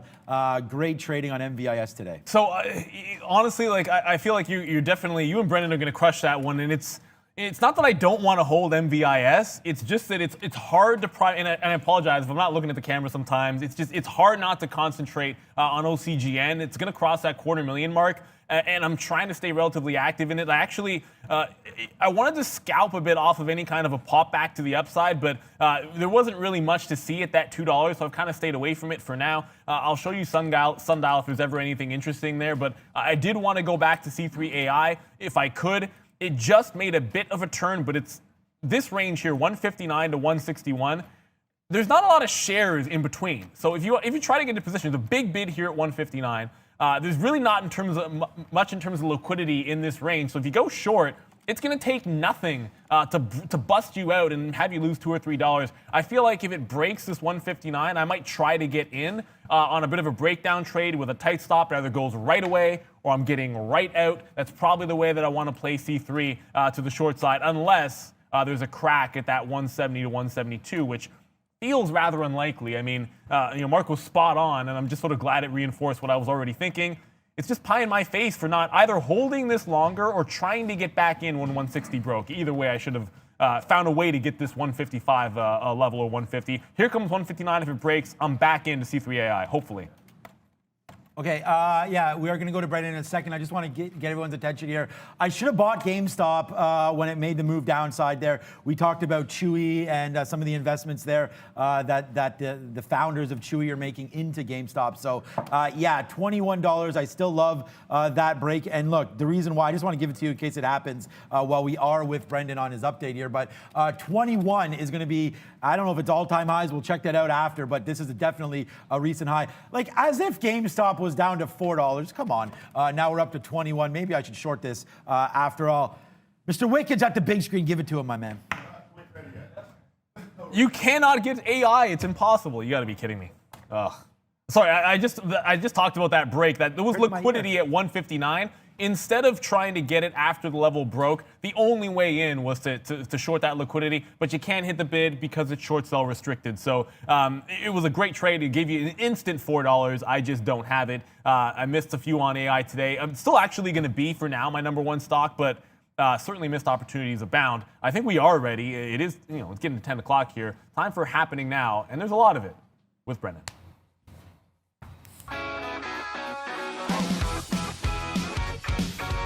Hey guys, yeah, 10 o'clock, a little technical difficulty, but we'll jump into North American markets here. Pretty positive right across the board. Outside of the NASDAQ, bit of the opposite story from yesterday. If you remember, it was the NASDAQ and tech stocks leading.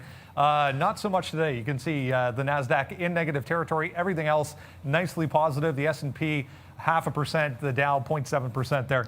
The Russell did get to a new all-time high this morning for small caps, so another 0.5% here for the Russell. The TSX here in Toronto, 0.3% to the upside. If you're down in Brazil, 0.8% for the BOVESPA in positive territory. Let's have a look at a couple of things still on watch as far as the watch list is concerned this morning. Cloudera, we mentioned, gapped way higher this morning above that 15.5. We did test that level, so the initial pre-market level around that 15.5 tested at the open, all the way back down to 14.5. Kind of consolidating in the middle for CLDR. We'll shift over one more time and have a look at Palantir as well. Just wanted to point out this level from yesterday came into play right off the bat. 29.5 up there, 29.5 over here was resistance. So back to the downside for Palantir, but still holding that 28, guys, for PLTR. Yep. And Brendan, I don't know if you noticed, that's why we did get out of that Palantir. Look where we got out, guys. I mean, this is exactly what we do, trade the quarters and the highs there. So good little call there. Thanks for that, Brendan, on Palantir. We do like that name. GameStop breaks, but I'm noticing that I miss it. GME. I only crossed up... I only crossed up 5 cents on GameStop. Damn you, but that's why we bring it to you. Let's go hot dogs for everybody. Hopefully you guys have that breaking through the high. It's worth noting here. I just said it in the chat because I missed AI. Sean just missed GameStop. For breakout trades specifically, and it's a holiday week, it just feels like you got to cross a little bit further, a little bit deeper to get that liquidity because there's not quite, the volumes are good, but the liquidity maybe not there. I was going to talk about Cloudera if I could very quickly because I was looking at the daily chart here. There's a bit of a level that I like here at that 16, and I didn't see this earlier when we were going over the name, and I wasn't thinking about shorting Cloudera. But if it makes a push, and I know it's already come back in, but it did make a bit of a bounce. If it holds that bounce, makes a run through the high, I would probably take a defensive 16 even, and that could be its own breakout price. The only two things I have on Sundial, don't worry about that, guys. This OCGN is trying to continue its rollover. I have one bid from before on the way back down here. So if it does get to like 188, I'll take like 30 cents on it. I'm down to 20% of the position. The next level is 175. I'm likely to be all flat if it gets there. But this one continuing to flush back in. I tweeted out that you've got to take, and this is one of the adjustments I've made when it comes to shorting some of these names, take smaller cuts. What I've been trying to do here is maybe trade a little bit more on the names that have been doing 100, 200, 300 million in volume, but take smaller hits with smaller stops and just be willing, once it goes, for you to hold the position. So if I get shaken out here on a 235, I live with it and it's fine, and maybe you miss out on a 30, 40 cent move, but I'd rather do that than blow your day on one of those trades trying to hold for that monster winner, and then you miss the next one, which might be better. And sometimes even the afternoon is the best play on these. But OCGN, resistance here, so support here at 185, 175. I'd be basically all flat if it got there. Okay, yeah, good look. And again, look, even us, like, not to say that we actually know what we're doing, but we have to adjust your game plan.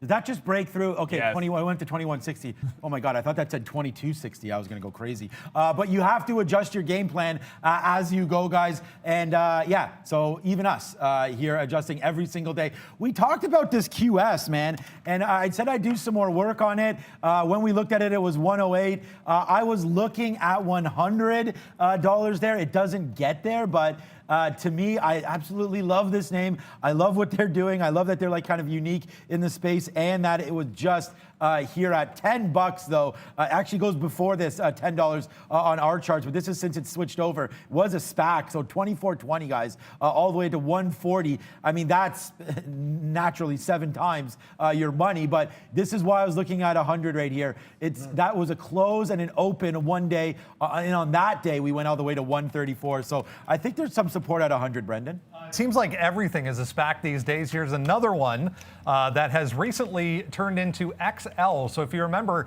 Pivotal Investment Corporation, which was the SPAC for XL Fleet, which is an electrification company for fleet management. So XL, its second day here under the ticker XL now in New York, guys, up 21%. I was going to say, I feel like we know that symbol, but XL, like it's very funny that that's a SPAC, like they actually get the symbol XL. So good on that. What about this break right here, 114.75 on QuantumScape? That could be a good one for us as well, maybe even back to 120. I mean, I think we can get back to the day's high here. These names don't stay down for very long. A much, much loved name here, QS. Yeah, I'm gonna cover a bit more for like 20 to 25 cent winners on this OCGM because 2 even is bouncing. But I don't think we mentioned FireEye. Now we've talked about the security space, cybersecurity space for sure. FireEye has been on a bit of a run. You're looking at this, and it's a tight consolidation at the top, even if it is a dollar range so far. Well, around a dollar range this morning. If it does break the pre-market high, 22.50, it's sort of a round number. Just note, there was a failed break through that price to taking it to 22.72. So a 75 break might be in the cards as well. But FireEye holding it flat for the time being. If it's not going to roll over, it's likely to break out, especially with the liquidity that we're seeing. I'm going to take a shot at 22.50. Probably a place here to leave room to add if it takes out yesterday's high as well. So I wouldn't go full entry point into 22.50, but certainly if it does break 75, at that point I would likely be adding to my position as opposed to taking off. Okay, yeah, all right. Well, I'm still looking around here. I'm trading something on the pink sheets called ABML, if you see that. It's just moving around. No idea what it wants to do, but this is ABML, just moving around a little bit on the pink sheets. A couple trades here that goes back to VWAP of 120, so it's doing something if you do see that come through as well. Okay, our microvision. Look, yesterday we lost, giving me my second red day of the month. And you know what? Like I overtraded NEO yesterday. You guys saw me doing that. It was a negative day on the show for us, but we're making that back today. And look at all these shorts on MVIS and now back to the downside right here. It doesn't happen often where you can go 1, 2, 3, 6 for 6 today, but that's what we're doing. Or sorry, 5 for 5. And we're going to try to keep it that way. It's Palantir. I have a bid in the 20s here. Let's see if we can defend that back down to 28. Give it to us, Brendan, again. Let's go to Vivo Power, VVPR, 30% move here, back above $10 for this one. They're teaming up with a company from Australia who is a distributor of Tembo EVs, which is another one in the fleet electrification area. So even this Vivo Power guy is getting into EV world, VVPR. And I just got the trigger into FireEye. 22.50 has broken. If it takes out yesterday's high, I'm looking to add to that position. I might even give it a shot dipping into 22 even. It just feels like the run that it's been on, why not take advantage? There was a bit of a double bottom here, but it wasn't on my radar. I was only looking, in the pre-market at that top for the breakout trade on FireEye. So definitely missed a shot to buy it at some lower prices. I said we try to get back over to C3AI. It just broke VWAP, so all bets are off for me until if it gets back to like a 170 level. We're shorting around that level off of 172. If it gets there, we'll take another try at it so long as it doesn't do anything too crazy, which is certainly possible when it comes to that stock, guys. So into FireEye, I wanted to quickly go back over to Fubo. It made a bit of a move to the upside. You did see me try to get back into that short off of 55. It did fail. It has not burst up towards that 58 again. It does feel like it could still take out the bottom. So I do want to find my way into a short if I can. Right now, eyeballs also on GameStop at 22 even. That happened rather quickly. Brendan, what's up? Some of the vaccine names under pressure so far this morning. Moderna, though, trying here, guys. We're trying to get back above 120 for Moderna. The government of Canada, I just saw, has approved Moderna's COVID-19 vaccine for this country. So it was going to come and going to happen, but looks like that has been done, guys. Attaboy, Canada, making moves. Good on us, I guess. And yeah, congratulations to everybody that's received the vaccine, mainly some of our first responders that need it, and keep going on that one. So congratulations to everybody on the vaccine. And congratulations to the world. Hopefully we can get that going in the right direction again. Okay, we're into NEO right now, 47.35. We're waiting for that to break, and it does. That's this little bottom right here. A couple tops here as well. So now we're into NEO. Let's take some winners off right now. Boom, there's one right there for 10 cents plus. So we'll wait on that. Nice little 10-cent win on 25% of it. I don't know how high this is going to go. Maybe 50 bucks or sorry, 48, which is the high rate here on the day. But right now, a nice little win for this name. Let's just keep on going with it, man. Good win for us today. We'll wait though. It's still early on this trade. We just got a 25%, maybe taking out some more right now. Yeah, just took 20 pennies on FireEye. We'll go with the hot dog and the old school. There we go, a little hot dog action. I'm still going to take the break of 75 on FireEye for more shares, and I would still look at a pullback maybe into that. I was going to talk about 22 quarter, maybe VWAP, but I'll go back to that 22.50 area. Sundial's finally starting to go, but if it gets down to like 45, I'll start taking a few more shares off, and then hopefully that retrace will come in. FireEye, I want, if it breaks 75, to see just, and again, it's more of a how far can you go here, give it a little perspective on the daily. We're already in that breakout territory, and it's just, you get that consolidation. It's only a couple of days worth of consolidation, but after the run it's had, it just feels like it might make a push to 25, and I want to have something on board in case that does happen. So it's an add through 75 for me. It's an add on a pullback if we can hold VWAP certainly as well. And I've missed GameStop, so I'm probably, it's going to be the same thing it was for me the last couple of times with GameStop. I'll probably be looking for a chance to short it right around lunchtime or at 11 o'clock or maybe in the afternoon after missing out on that great long. I mean, it was a great break, and you talk about the levels there, Sean. You certainly had that one. It's tricky getting in today on some of these breakouts. Yeah, and we're noticing that for sure. GameStop, like you mentioned there, Neil, an exact example of that. But look at NEO. Thank God we could backflip today. Yeah, today a much different day than yesterday already, guys, for me. And it's just been a monster. We add this one to the kitty. Bang, 47.33. You guys wanted some NEO trades. Your boy brought them right now. A nice little fire rate here. 30 cents right now in the money, and still hopefully getting higher. Let's go, Brendo. Another one that has given us great opportunities in the past, guys. Fuel Cell, F-Cell, back on the move today. 14%, just took $12 back after a bit of a choppy open. But you remember, this thing went from $2.50 to $11.50 in the matter of a few days, going back a month or so. But Fuel Cell on the run again. Apparently Tesla, I see there, I'm missing out on Tesla. I mean, I guess there's a run to the upside, but the last couple of days, it's been thinking about fading Tesla, certainly, and I still sort of like that 650 area. The only thing that I would throw into this whole Tesla like fade after the news, S&P 5 going into the S&P, is you got to think about that year end. Is anything up more than Tesla? Yeah, does anyone want to really book? How much profit are you really going to book on Tesla and then having to pay the tax on that? So anyways, that's another concern here, but I still would probably take a shot at a 650 rollover. It gets into that level.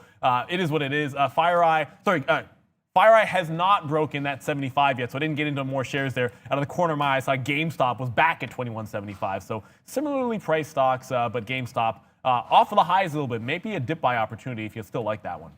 Yep, exactly. That's GameStop for you guys. You definitely want to watch some of these plays as we go. GameStop, good one. Palantir, you want to talk about booking some profits. That's exactly, Neil, what we're doing here on Palantir as, yeah, good long again, guys. I mean, we just keep saying the same thing over and over again, and that is that we're defending this 28. So we put some 28, 22s on there. Now we're getting them out in the 30s. We just took some out in the 40s there. This is still a 1 minute chart on Palantir. No, sorry, not in the 40s. That was 30. 35s again. And now we're up to 38, 39s. We do have an offer in the 40s for Palantir. So right now, this is what we have on. MVIS, 50 cents in the money off of this beautiful short right there. NEO, 55 cents. Bang, NEO, let's take some out right now as we get to $48. What a big trade this is. We have to tweet this one out. Give it to us, Brad. Fubo, guys, another one back to the upside here. We're still big time negative, 8%, but just got back above 56 there on a volume alert. So remember, a couple of downgrades on Fubo TV. First day, we're kind of looking negative, but trying to test higher levels here for Fubo. You can never seem to stop them. And you talk about these high flyers. We'll go with some back flips because FireEye does make the push. Now, I add to my position, so you'll see my average price change here. It's like 66 because I did add at 75. 23 is an even dollar level, so it is what it is. I'll definitely take some shares out there. I just got some out at 88, and I want to see if I can hold through a 23 break. Ideally, somewhere around half the position, and then I just don't know where the top is going to be on FireEye. I just don't want to sell it short. I got out of C3 AI a little bit early, and it was still a good win for me. It's going to be my top stock of the day. Well, we'll see what happens. Of course, I still think it's going to be a good shot at OCGN one more time, but I'm going to hold through on 23 on FireEye. I'll take some out on the north side of it, probably the 23 quarter mark, using the momentum of that even break to get shares out, and then see if we can't roll the rest with a possible trail into that 22.50, guys. Here it is, guys. The pins just keep getting lined up for us, and we just keep on knocking them like directly out of the park, if there even was a park around here. Look at Palantir, like, you want to talk about buy, like buy, defend, kill it. Nothing but love to the upside for you, Mr. Palantir. We're getting close to being out of it, though, so watch out for me on that one. There's Palantir again, 60s, they may want to get out. There is Neo. We just took some out at 48. Look, when I got into the long, I was like, we're going to go to 50. I misspoke. It was 48, and that's exactly where we go. So here we go, upside on NIO. We're monstrous today, guys. What's up, Brendan? IZEA, guys, we've looked at this a number of times, the little one, but on the run here the past couple of days from $1 back to $1.50 now on significant volume. This is a online marketing and social media marketing firm that updated their current quarter. They're saying record Q4 coming for IZEA, guys. And there's 23 break on FireEye. We'll go yeehaw, and why not? It broke 23. Now, I said the plan of action for me was noticing what we did about stops, that stops are breaking. It's hard to get liquidity.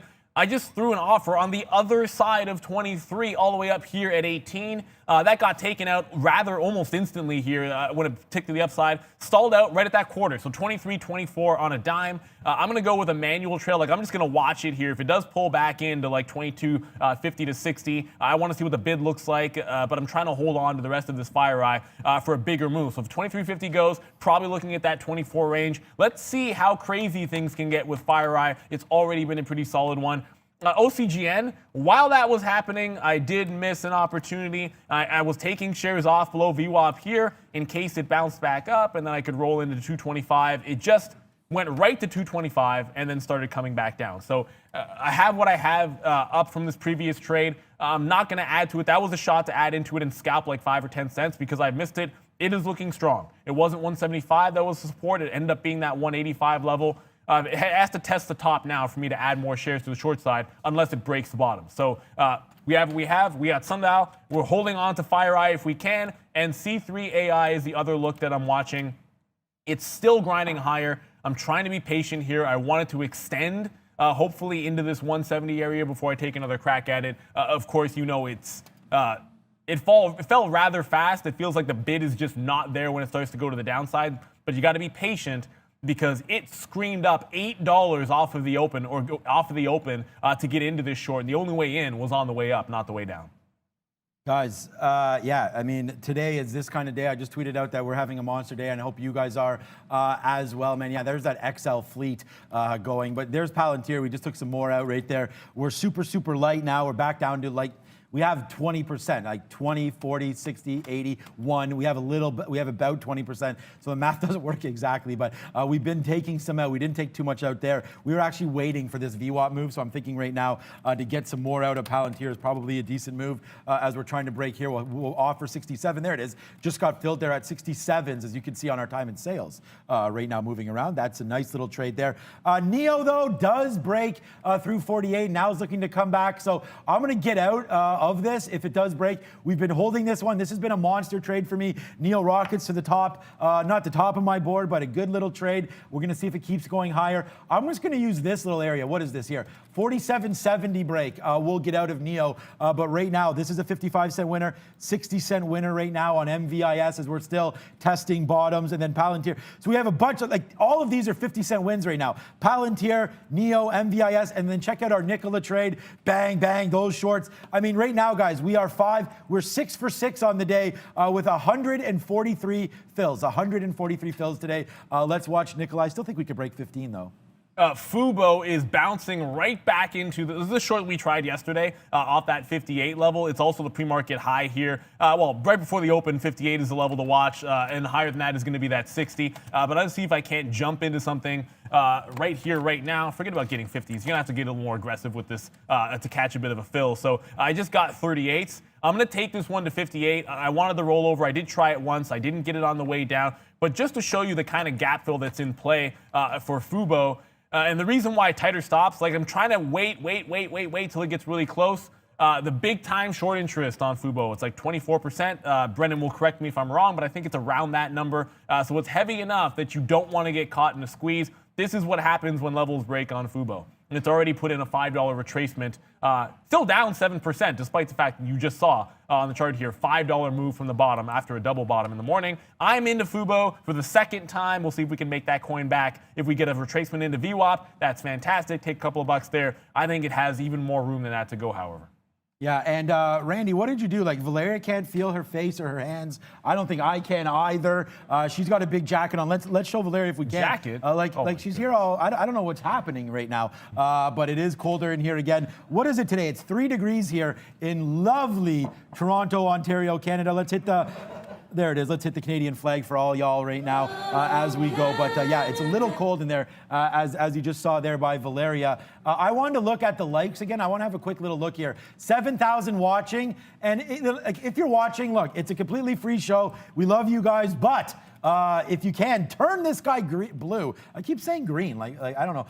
Keep hitting this guy blue. Let's turn it. We have 7,100. If you haven't done that yet, please do that. And then, at least if you hit the likes, we can show it to our electricity provider, and maybe he'll turn back on the power. There it is. A nice little bump there, Valeria. Not bad, from 2.3 to 2.6. I think we can probably get right now to 3,000. If you guys could do that, that would be fantastic. Give it to us, Brendan.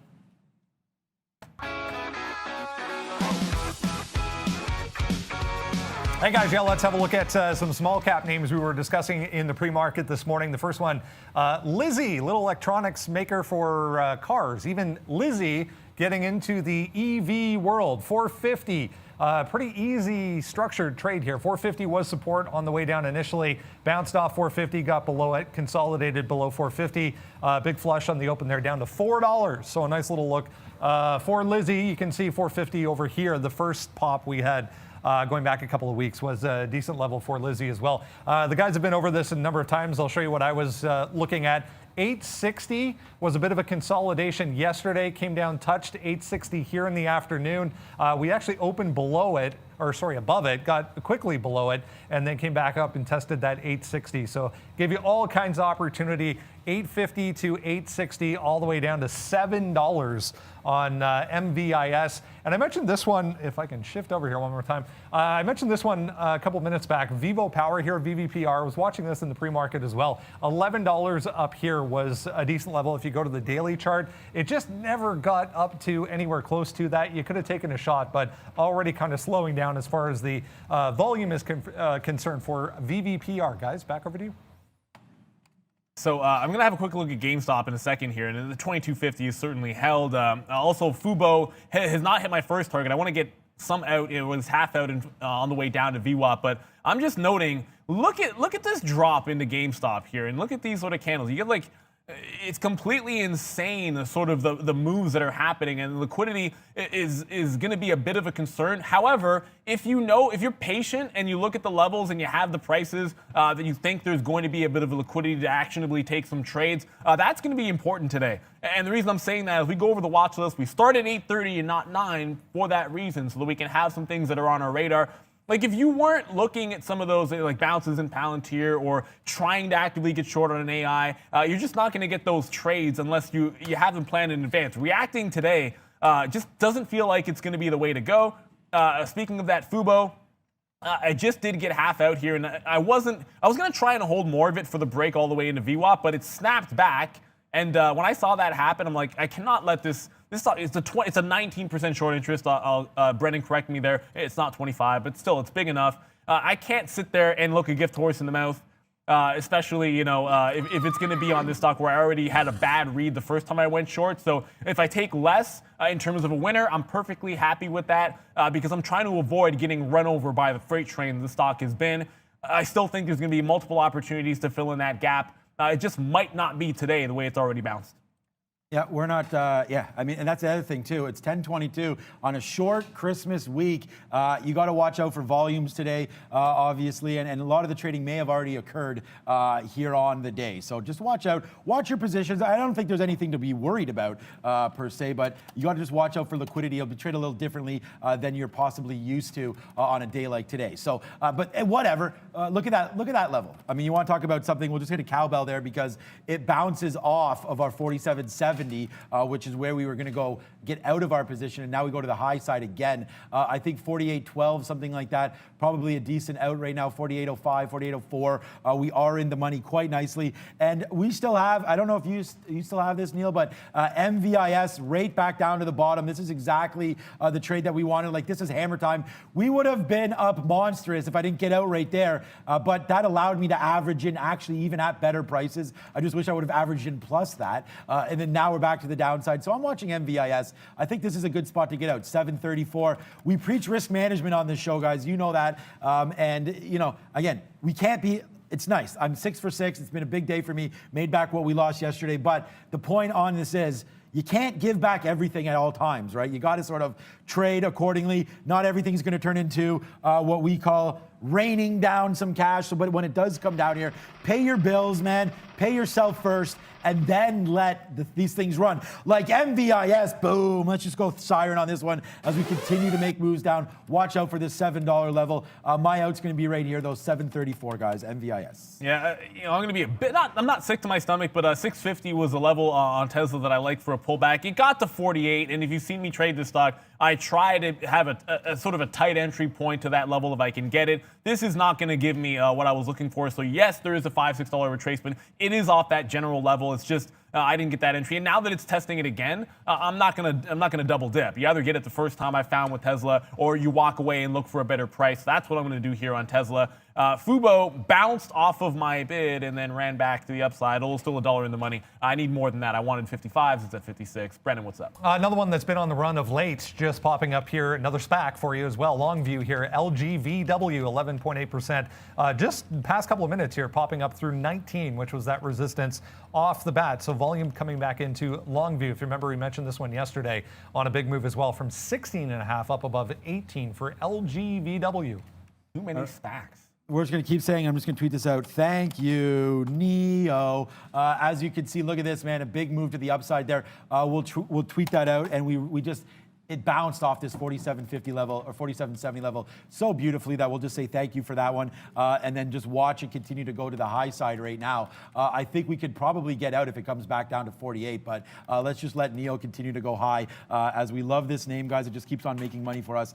It makes sense, not dollars here. So we're in the money now, 80 cents on Neo. That's a good look for me, guys. So just be careful here. I do like it, but it is making the moves now to the high side. So I think we got to capture some profits. I'm actually going to use this right here, 48.10 as my new out for N to the I to the O. MVIS, man, that's Neo right there. Palantir, still that 50 cents and making moves to the high side again. And MVIS right now, Neo, bouncing off 7. I don't like a 7 short, but you could take it. Let's see if there's size there. Yeah, $7. Let's do a little bit more here on a daily chart for that. But right now, looks like MVIS is going to test 7 again. I feel like this might have been a bit of a trap sell on OCGN. And you know what? I could be wrong about this, and certainly I've been wrong in the past, but there was a rollover right at that same price that I got in at like 235. It did this little flush. They went all the way down to like 225 here, snapped back up on the offer. I saw some size and jumped in at 29, and then immediately just saw like bids started to come back in. It's basically, this is a hard thing to describe, but basically every single time it would flush out to the downside, like this would happen. It would just pop up to 2 or 3 cents on actual volume buying, and then would slide down without much selling. So I just immediately got out of the trade. I'm going to allow it to test the top here. 275 was the level I was looking at as well. So trying to be patient. I don't want to throw away the money we've already made on this stock. I want to quickly go back over to FireEye just to go over the position that we have on. It is now starting to consolidate off this 23 level. Yes, it broke, and I was able to get out on the high side there, but at this point, if it breaks like 22.75 down, I'll just take the profit and run. That was my entry price. So it's a break-even stop now on FireEye, Brendan. So I mentioned earlier that Lordstown, guys, in the EV space, Lordstown Ride, which is the symbol, was among the strongest of the group. So we have Li Auto. There's basically all of the Chinese ones. XPEV as well to the downside today. This one, though, that we haven't talked about, didn't yesterday anyways, Go EV now, which is that canoe from California. So they have now started trading under their own ticker as well. So Go EV on the NASDAQ is that canoe company, just popping up to $20 here. Wanted to mention this article real quick as well from our friends over at Seeking Alpha. They're talking about a Wedbush Securities note that came out this morning discussing the possibility of Apple getting into the EV space. And they're basically saying it's not going to happen unless they partner up with a company like Tesla. They mentioned Volkswagen or NIO. Guys. What? Okay. I guess that's just a Wedbush article, so I don't know anything about that, but that has nothing to do with my NIO trade. Obviously, we didn't have any idea about that. We break that 47.33, and watch out, I'm going to get out of this right now. Like, here we go. Of course, it's going down as Brendan breaks that, but we'll wait to see here on this move. 48.08 right now going to break. The wife asking me what beer should she get at the LCBO? Bless your heart. I said to her, that's exactly what I said, actually. I said Stella or Heineken, because I know I have some Stella in the fridge as we speak. But thank you, my lovely wife. I guess you're not watching today, but that's a good one. And then she asked what we're doing for dinner. But I thought we were already doing something for dinner. So we'll figure out about that one. But that's some Stella, hopefully tonight, guys. I don't know. I'm going to go boring on that one. Innocent gun guy. You go with something a little more exciting. Karen... Neil, why don't you short Neo? I don't know, because I actually am enjoying my day today. So I'm not even thinking about shorting Neo. Did it make a top off pre-market high? Sure, but you got to pick your spots. I mean, if I had the choice between OCGN and maybe taking Sundial short or shorting Neo, which just keeps on piling up positive catalysts and making moves like this off the bottom, I know which one I'm going to do. If this same move was at $50, maybe I would go ahead and take a shot at it, but it wasn't, so I will not. But I am having a quick look back over at that MVIS at least. Now, I got out too early, but in retrospect, the mistake wasn't necessarily getting out here. It was not getting back in on VWAP when it continued the trend. So I don't mind taking profits, thinking it might put in a higher low and stall out a bit. But if you're going to do that, it's because you want to start scalping it a little bit and getting back in on some pops. Didn't do that on MVIS, much to my chagrin. Fubo, once again, and this is like the second time it's done this, sort of bouncing, not exactly at my level, but sort of shy of where we're trying to cover in front of VWAP, and you are seeing it hold 55.50. There isn't a bid in particular at that price. There just seems to be some buying when it gets to that price area. So noticing it's not about big levels and big areas when it comes to level 2. It's more just picking out these price areas that are important, and they're bouncing sometimes a little shy. Brendan, what's up? Me and Valeria laughing at each other here because she's debating taking off her jacket or not for her next little hot take. So I say do whatever. Okay, Mark Roberts here on Best Buy did mention, emailed me, and we've been going back and forth a little bit here, just talking a little bit that Hedge Eye has it as a short idea, Best Buy. So I told him to get me some notes on that, and he has done that. So just check back with me maybe tomorrow, and I will do some research on Best Buy. But I mean, I like it. I'm not buying it yet. I said I like it through a 106 break, which, I mean, could happen at any time. It's 103 right now, but that's Best Buy right here from Mr. Mark Roberts. Oh, what's up also, Carlos, there? For a microbrew, sure. Yeah, we love the microbrew. microbrews as well. Toronto actually, great area for microbrews. I actually live in an area that is full of microbrews, and it's just been a fantastic one. And again, without giving exactly where I live, there are tons of them in the area, so that may be a little bit of a tip right there. Palantir, guys, yeah, thank you again. Are we going to Brendan? Okay, what's up, Brendan? I mean, take your time, it's fine. Nano Dimensions here, I'm just kind of making my way through the entire EV group here. Nano Dimensions, another one we've been mentioning over the past couple of days. In the 3D printing space, remember, they are using that technology to make some components for EV makers, just taking out the high of the day here for NNDM, up another 9.5% for that one as well. It's 10:30, that means there's an hour left in the session over in Europe. Valeria's watching what's going on over there. What's up, V? Hey Brandon, European shares are in positive territory on the hopes for the Brexit trading deal. Daimler trading in Germany is up almost 3% after a news report that it's preparing a stock market listing of its truck division. Back to you. Yeah, I was reading that this morning. An entire separate listing possibly for Daimler, but good move for them today as well, guys. All right, Brendan, before we had to go to you again, Palantir, I just want to bring it to everyone's attention because there was this big size here, that's all, at 29. So we are long, we're long from down here, 28 and change. So let's just explode the money on the kind of day it's been for me today. You can see all the statistics at the bottom, and guess what? You're not going to see a negative sign beside any of the names, and not Palantir, because there's a cowbell for you. As you know what? It just sees 300,000 shares there at 29 and says, that's nice, gives it the finger, and we go to the high side right now. As Palantir just like, wow, what a mover here. I hope you guys are along with me. This has been a monster day. Thank you so much. And here we go, guys. You are the reason I was finally able to stop trading after 11:30. Now I keep my gains. Congratulations. And a big shout out to Keith. This looks like a lot, but it's going quite fast. 10,000 COP. Are those Dutch or Danish kroners there? I don't know what those are. We will find out more about that. COP. Thank you so much for all the super chats. We love you guys. We absolutely love it. I do see Tesla's at 650 or making a run, guys. I only wanted it the first time through. I talked about what looked like a trap on OCG, and that's why I got out. Waited for a better price and rollover, and this is what we waited for. This right here. Now, it's about using your experience and watching a level 2.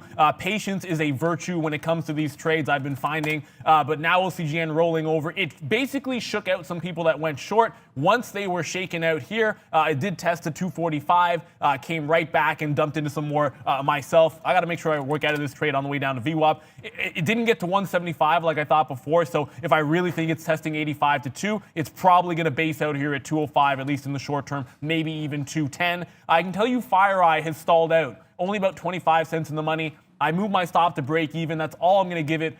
But I've also changed my plan in Fubo. And I just sort of noticed here, it's like, if I feel like liquidity is a concern and getting back into some of these trades is a problem, why not see if we can't roll through this bid at 55.50, break VWAP, try and get like a $3 or $4 winner, and then just, go with the stop at 58, hold for the bigger play. I wanted to be short this one as long as I could. So why am I getting out at VWAP? I've already scalped a little bit out. The fact that I could have taken an extra 40, 50 cents and didn't on the first bit, that's not a reason not to still go for the bottom here. So canceling my bid, gonna play it a little bit conservative with the stop, only using 58 and not caring about 60. But either way, let's see if we can't get back to the low of the day. Fubo has not really pulled back. Is today the day? I'm kind of hoping so, but do not forget that 19% short interest. Have a stop on this if you're gonna go short. It could always go parabolic again. Fubo, yeah, $58, a good level on Fubo. Okay, MVIS, we're about to get out of this right now. It does break 7. We give it a little bit of room to do that. It does that. It stops at 680. I mean, like we said, Hindenburg has a price target of $1.50 on this name. I guess they're probably cashing out now, which makes sense because when they release these reports, they don't actually mean it. They're just trying to get out of their short, is my opinion anyways. So I believe that they're probably starting to buy some now off of this. It was a huge run yesterday. You can look at a 3-minute chart for that one. Here it is. Nice little beautiful run upside yesterday from 6, right where we are now basically, all the way to 980, and then they come out with the short report, and now we're making downside moves. So watch out. MVIS 711 coincidentally is my target. We did have something funny yesterday. I think it was someone tweeted it or was on the show where they said, or was it in a comment maybe, that 7-Eleven going to be the next company to get into the EV space. I guess that was a joke. It'll be us. Yeah, obviously, I would say. Boeing, again, another long-term idea that we have into our account. We're long at 217. It's been quite a nice little ride for Boeing lately. Yesterday, 208, beautiful move up to 220. And now today, we're looking at the same levels. Want to bring this to everyone's attention, 224 right here, a couple highs from yesterday. So watch out for 224 right now on Boeing. But that's my plan on MVIS. And then Palantir, guys, what a monster this has been. I don't know. We'll get out there. We're out of MVIS, so that's a good one. Cash register on that. And then Palantir, maybe 28.90 or so. Let's just get out if it breaks that. That's right here, 28.90 on the downside of Palantir. Oh, well, we'll take an 80-cent winner, guys. Yeah, I mean, nothing wrong with any cent winning. No oh wells over here. All is well and good if you like. And again, if you wanted to wait, I mean, I certainly thought so on Pfizer. But all well and good if you actually took that long trade today. No, it did not trade to $39. But certainly, if you look at the daily chart, if it does continue its push, that's probably where you want to start thinking about taking profit on a swing. Which made sense the last time it went 35 to 42. For people that didn't take that profit, maybe roll into it if it comes back in. If you're holding for the dividend, different story.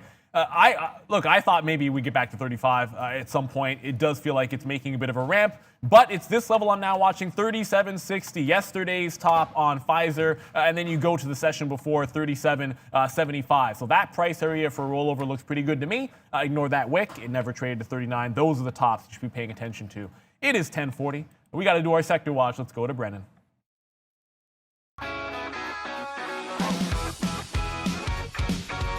It is indeed time for a sector watch. Let's have a look at the S&P 500. I was standing here trying to remember the last time energy stocks were leading the market higher, and that is the case today. The energy group, the entire thing in positive territory. Nice bump, finally, a bounce for crude oil prices. So energy stocks following suit. FTI, MRO, Oxy among the leaders.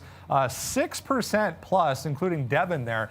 5.3% to the upside. So energy stocks having a nice day. Travel stocks here also back to the upside. It's been a bit of a roller coaster to say the least this week. Norwegian here, CCL, RCL, 2.5 up to about 5% to the upside. The hotels are here as well. Wynn, LVS, MGM, they're all here in positive territory once again. Big moves down again over the past couple of days. So bounce possibly needed. Here's all the airlines as well. UAL, Love, AAL, Dow, all 3+% to the upside.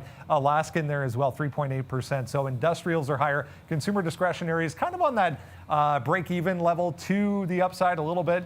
Etsy, big move down, 2.4% to the downside. If you remember, had a 4.5, I want to say, move to the upside yesterday. So a bit of a pullback possibly needed there for Etsy.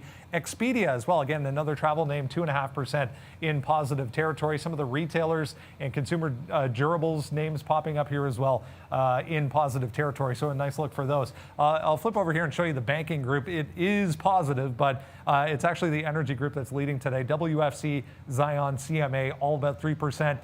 Diversified financials, where'd they go? Down here. Insurance names also all in positive territory. Just wanted to mention before we go, utilities are strong. Consumer staples, they are positive, but not really doing much today. And real estate stocks, 2 or 3 days in a row, we've seen real estate stocks to the upside, 0.4% for the overall S&P. Let's go back to Neil. What stock is also to the upside? FireEye, FireEye, FireEye, FireEye, FireEye. Because it spits hot fire. It just broke 23.50. Now, I did want to hold this to 23.75, but we're going to slay this dragon. Anytime I see this, and this comes from shorting these levels, I think a lot of times. You get a level like a 23.50, it goes fail break, goes 2 cents to the upside before immediately slamming back down on the bid 10 pennies or so. I see that happening. Usually I'm thinking roll over, jump into a short off that high of day. So I take profit at the top. Now I'm still holding the last of this position because I wanted to give it all the way back into that 2280 area, 2275 to 2280 area, and I still wanted a test of 25. I don't want to go short the stock today. I only want to go long. But if I think about what would I be doing if I was flat and wanted to go short, and if I would put on a short if I was flat and was bearish on the stock, why not take profit for those same reasons? So that's why you did on FireEye. 25 pennies short of the next target. But if it does break this now, you certainly relieve some pressure. by having some shorts probably already chase this back in here off of 23.50. Some longs like myself just took a little bit of shares out. So if it does make another break here, maybe even if it's later on in the day, there definitely is a little bit less in terms of offers that are going to be in the way on the way back up through maybe a 25 test. So FireEye, it's been a good long trade. I'm not out of it just yet, but taking some profit when I saw a tiny little reason for a rollover. I'm wondering a little bit about Apple, but not overly a lot. AAPL here, just bouncing around. It was a good trade for us yesterday. Before we hit a beautiful Microsoft long while we were filming yesterday, the second part of our show. Today we're going to be doing a video on Tesla and Apple, so you can definitely check that out and what we think about trading the two of these either against each other or just about the EV news. So Tesla versus Apple coming today, later on today for a video. You can check that out on our Market Wisdom page. Again, like I think Brendan has something out for me because the minute I start talking, he's got more news. What up, buddy? I mean, I'm reading. What can I do? Fly leasing. If you're looking for something that's a little bit on the smaller end of the scale when it comes to market cap in the airline field. So this is a leasing company that leases commercial aircrafts to airlines all across the world, doing quite the volume today. You can see on the daily chart, huge relative volume today for Fly leasing. There's no significant news, but I mean, more vaccine positivity coming throughout. So this is another way to kind of look at that travel industry, guys. Fly leasing in New York. Flying to the upside now. I talked about levels a little bit earlier. 275 was one on OCGN. 275 is the current high. What I want to try to do here is I have about half the position size that I was taking a little bit earlier on this morning. And if you see my eyes glued to a level 2, if it breaks 275, I want to see it maybe go a couple of cents and give it a little bit more room. And then if it immediately fails to get to like 80 or so, try to get back in, or not get back in, but take the rest of my position on the way back down. So I have taken some on this little push off of 75. But I'm not going to add to it unless I get a failed break to the upside. It's been so strong. I talked about a couple of traps to the shorts that have happened already. This time, I think the trap might be punching out a little bit too early. This one, if 75 goes. But there's 75, right up to 79, and then right back in. So if it holds this 80 here, I'm going to look to get back on the south side of 275. I'll add to the rest of my position using that top as the high of day as my out, guys. Okay, good. Yeah, and that's the thing. We preach discipline, we preach risk management on the show. So there's a couple of good levels for you and a couple of good outs. Look, I mean, you know, we're going to short, we're going to long. You got to have outs no matter which way you're going. I just want to check back in on Microsoft. Look, normally I've been shorting everything today and longing. It doesn't matter. Bitcoin, this ABML, MVIS has been a beautiful short. Nikola has been a beautiful short for me as well today. So I think basically, I'm 6 for 6, but 3 are longs and 3 are shorts. So you got to have the ability, guys, to do that back and forth in your account. So hopefully a lot of you are off of PDT or have 25,000. I believe. I mean, the various rules are different for every single country that you're in, I guess. But Nikola right now, I'm still looking at that 15, and really not a whole hell of a lot to do right now on Nikola as we watch it. I am waiting for, so Neo bounces beautifully again off that spot that we were looking at, 28.90. And then now, as we go, guys, we're trying to watch Neo making bottoms possibly again. Look at that move all the way to the downside. We can call it up on a 3-minute chart. It's right back to where we got in the first time. So that's something special for us. On Neo, right down to 47 and change. We got in at 47.30. This is a 1-minute chart. Maybe we can zoom in just a bit more. I'd still like to see it come back to VWAP, as we know it can do that. So let's watch out to see Neo back to VWAP here. If you wanted to go long, I guess you could take a 48 break, but it just seems stuffy up here. I think I'm going to leave Neo alone for now. I like that, too. That's a new term, stuffy. Why not? The failed break that happened at 75 there also happened at 285 at the other top. And look, essentially, I always miss this opportunity. Not today. I jump right back in. The second it shakes me out and then immediately cannot grind higher, I don't want to be the top wick.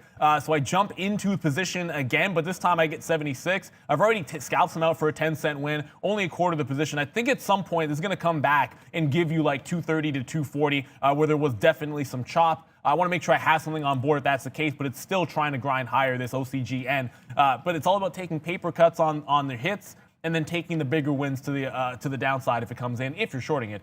Brendan, what's up, bud? Another one not directly related to the EV space, guys, but in the battery end of things, EOS Energy Enterprises, so EOSE, or on the NASDAQ rather, 15% move today. Again, not directly related to the EV space, but they do make both lithium and zinc batteries, this company does. Another former SPAC that has recently converted to EOSE, guys. I'm wondering if some of, we've talked about the EV space and obviously how, in my opinion, over exaggerated everything is right now. And you might get a good one with SOL right now because Renesola here, again, I know it's solar, but I'm just saying the electric space anyways. This name, they did have that offering, and I thought, that's why I said it's an easy long if we break this 1120, but we don't. And I just thought, like, off of an offering, there would have been some love for them. We've seen offerings get bought up on Blink, on Plug, and then not today on SOL. So just wondering, you may be SOL if you waited for that one to pull back down. But right now, back down to the downside. We could check out charts, but really, guys, I mean, it's kind of a ridiculous chart because there's not going to be too many levels. We do have some gathering here at 8, so there is a possibility of the stop happening there. And we don't get to 8 today, but just that's a way spot. If you like the long, you could get it right there on SOL. So. Other than that, man, we can look back at MVIS. Palantir still just, I mean, look at Palantir. We'll hit a siren alert for this as we go right back to the day's high. And guess where your boys still long? 28.22 down here. We've gotten out a bunch of them, but we've been holding. We use this 29.90 here as an out, but here we go right back to the high side. Probably a good little spot to get out right now on this name, but I still think we could test 30. If we don't test 30 today, we probably test it tomorrow. So a good little long here. I've been talking about buying calls for the new year. If you have been, then yeah, you're up a lot of money. If you've been buying some calls for the new year here over the last couple of days, congratulations again. Anybody long PLTR like I am, it's been a good Christmas.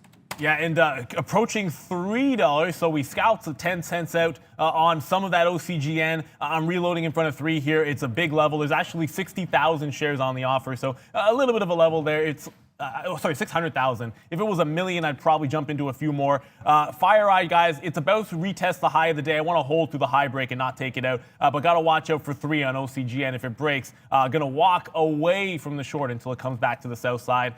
Money talks. You know what else walks? Brendan's at the big screen.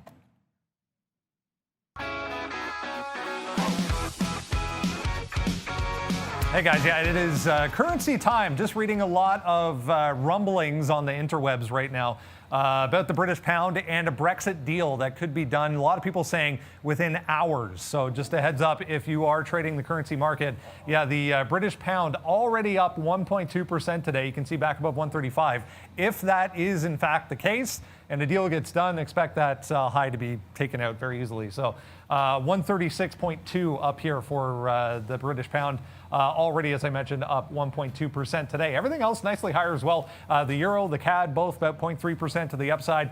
These ones not so much. Japanese yen, Swiss franc, again, heavily tied to volatility in the equity market. So as that comes off, these typically go to the downside. Australia and New Zealand, you can see both nicely higher. I want to focus your attention down here. We added Ripple to the board yesterday, down again today significantly, 25%. You remember the SEC story that came out regarding Ripple yesterday. So it was, I think it was 34% yesterday on top of that, 25% today to the downside. Ethereum, 2.5% to the downside. Bitcoin has given up early gains back to about flat. Guys, back to you. Yeah, look, I mean, I'm holding Ripple as well. And there was, I mean, Ripple, a lot of these cryptocurrencies went on big runs, obviously, with this Bitcoin move upside. So don't take, I mean, that Ripple's bad if you bought at the top. But all of these currencies and coins have gone on a nice little run.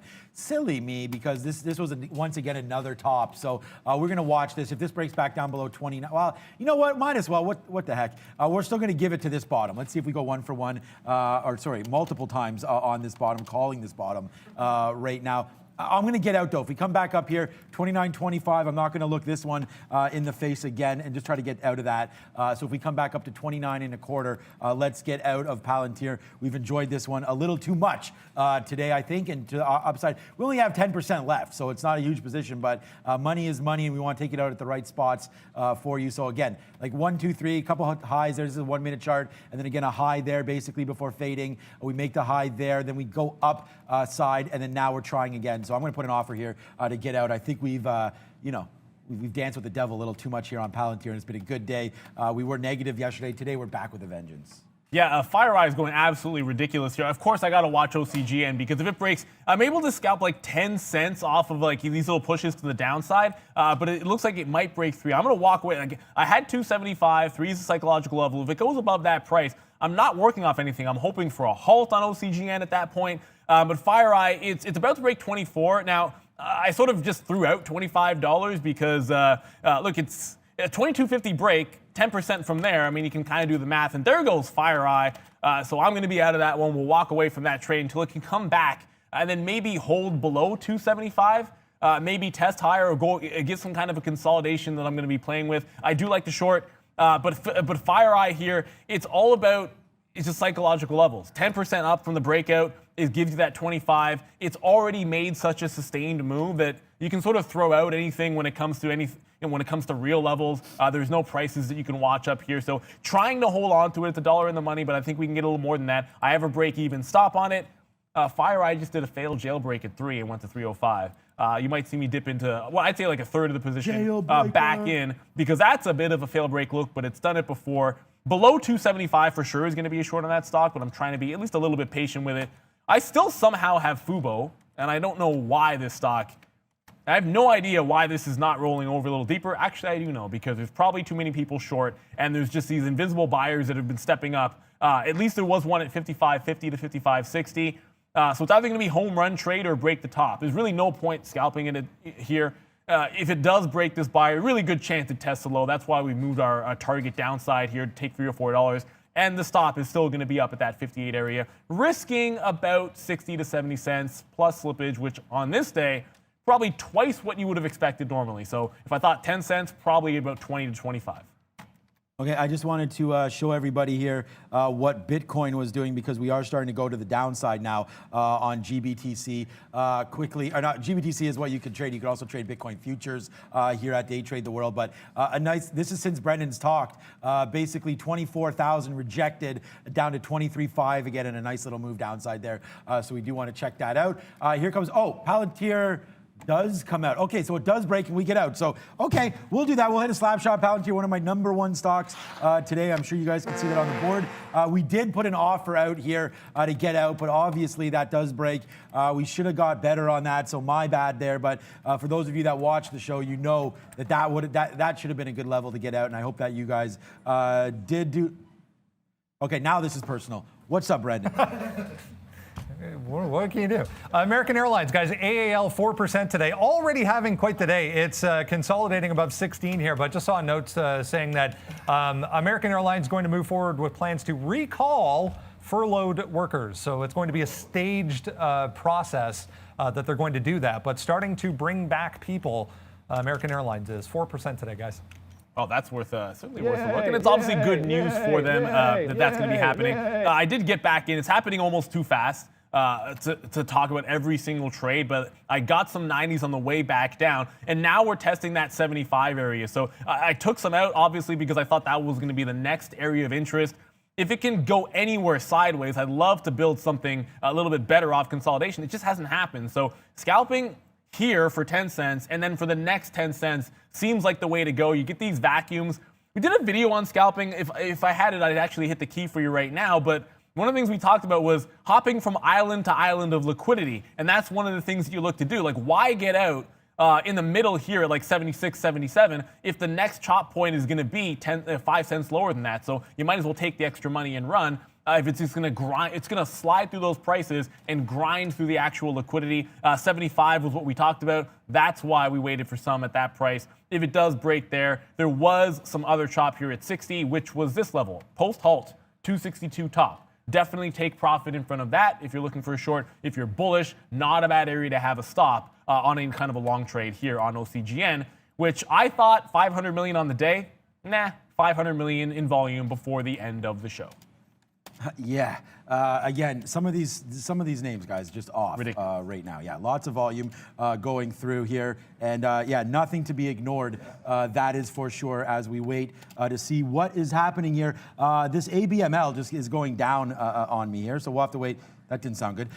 We will wait to see what this is going to do right now, but ABML is starting to go downside. We'll watch for a break here of 16. Oh, here it is. ABML, just not doing much, but I did want to bring that to everyone's attention. Your MVIS right now. This has been a good one for us today. Nothing wrong with this stock, but that was a great out. Obviously, I talk all the time about looking at these profits and making sure that you take them. That was a good out at 7-11. We gave it a run, a good run for its money all the way down here before failing. So we'll watch out for this one, MVIS. Looking right now at 732 here, could be a possible play. Apple's still hovering around though, guys. I don't know what to think about Apple right here. AAPL, let's go over to it. I was waiting for a spot to get in, but I mean, this is too choppy, and we did talk about that. And you gotta wait on your trades. You can't just get in and out on trades because you like the name. You got to wait for some key areas. And I mean, right in here, I don't find anything on this, so we can wait on it. And then the other one is Microsoft, another name that we always like, not doing much. Let's check out AMD again. Oh man, why didn't we get out of that at 98 a couple days ago? But right now, I get like everything right now, guys, just pretty choppy. And then this is why too. Look at the NASDAQ. I mean, it's just, this is the market here on the NASDAQ. We could check out the ES real quick right now. There it is, 36.92 right now. And again, look how choppy this is. Pretty psychological level, Neil, upside of here of 3,700. That was kind of the high of the day. So I think that, the market would probably like that if it gets going through 3,700 again. And that's basically what I'm looking for. I apologize. I mean, there's a half hour left. I'm going to find a good trade for you. Put some names in the, okay, here we go. Space, it's Christmas, man. Yeah, I know. I see you there, Jimmy Lee. We got to watch out for that. BFT, okay. We can look at BFT. That's another SPAC that we've recommended, guys. Yeah, and Pfizer about to break its high as well, 37.60. We sort of talked about this talked about this bouncing off of a bottom. I thought maybe we go lower and you pick some up, but it's only gone to the upside. This is one, and it's not virus news to fade it. I just feel like Pfizer doesn't usually put in gigantic day trading ranges. It's only 2.5%, but anytime you can line up a bounce like this with yesterday's top, with the previous session, a level of 37.75. That's the range I like. It's 60 to 75. I just did a bit of scalping in OCGN again, but it's going to be off of $3. Maybe actually $2.95. I think it makes way more sense here using those 5 and 10 cent levels. I got 86 to the short side, but I'm looking at Pfizer right now. 75 would be my out. I want to see if I can get a better price, but it feels like it might turn here, and 37.60 could be as good as it gets for Pfizer. Missed the long, but that's fine. We can always catch the short here. What's been a weak sector the last couple of weeks, or at least in the vaccine names. Valeria is ready because it's 11 o'clock, and Europe is a thing. So let's talk a little bit about that and get an update at the big screen.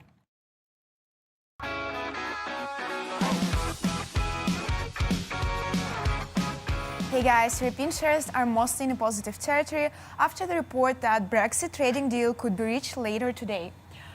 Germany is up 1.3%. France is up 0.90%. Spain is up 1.38%. And Britain is up 0.27%. IAG trading in London is up more than 4% more than 5% after France had lifted its travel restrictions. Back to the traders. That Brexit news could send some shockwaves, obviously, through a lot of those European banks and whatnot. But I love been loving. Those of you again on the show know this. Been loving JP Morgan for quite a while. What a move this had today. Missed it, but what a great move JP Morgan's had. We're long, and so I hope some of you guys are long this sub 100 like we are. We talked about the base that was built up here on JPM down here 90.95, and then I just kept saying, guys, get your money into the best of breed, and that, in my opinion, that's JP Morgan. And there we go. Nice little move up for JPM. And look, we are right at this break spot again. Maybe I can zoom in a bit more on this. 125.05 there, the high. Well, actually, the high today. What is the high today? 45. That's that wick there. The ultimate breakout is through 126. But I'd like to get long. Here's a 1 minute chart. I'd like to get long JP Morgan. We'll put some bids here right around VWAP. See if we hold that. It does make a march up. I mean, this is like no red candles here off the open. And then all of a sudden we get a top there at 125 and a quarter. And now it looks like we bounced off that VWAP at 125.50. Sorry, 124.50. So I'm going to put some bids downside here and see if we can hold that. We'll give it a little bit more down to 124. But let's see if JP Morgan has some more legs in it. I think that's Brexit deal. Probably, I know they're an American bank, but you know, the more certainty there is in the global economy, the better it is for financial systems worldwide. So that should be good for JP Morgan as well. Up a nice little 2.5%. Kaboom! If you have that with us, siren alert to JP Morgan holders, guys. I'm going to wait for that to go off so I can hit a little bit of a Santa Claus action for you guys. Oh, why? I don't know what happened there, Rob, but my animation for Santa didn't work. So whatever, we'll do a backflip. FireEye again testing the high. Now it just made a pullback off 24 and a quarter. So that was delayed, unless you guys triggered it. But anyways, thanks, Randy. Forget that one to work. A little holiday cheer for you. Now that it's broken through that level after there was a pullback, Randy. I'm going to put a trail on the rest of this position. So either it gets up to 25, I get out in front of it, or we'll just get out on a retest and maybe a pullback through 24 even, locking in about $1.25 here. It's been a great trade in FireEye.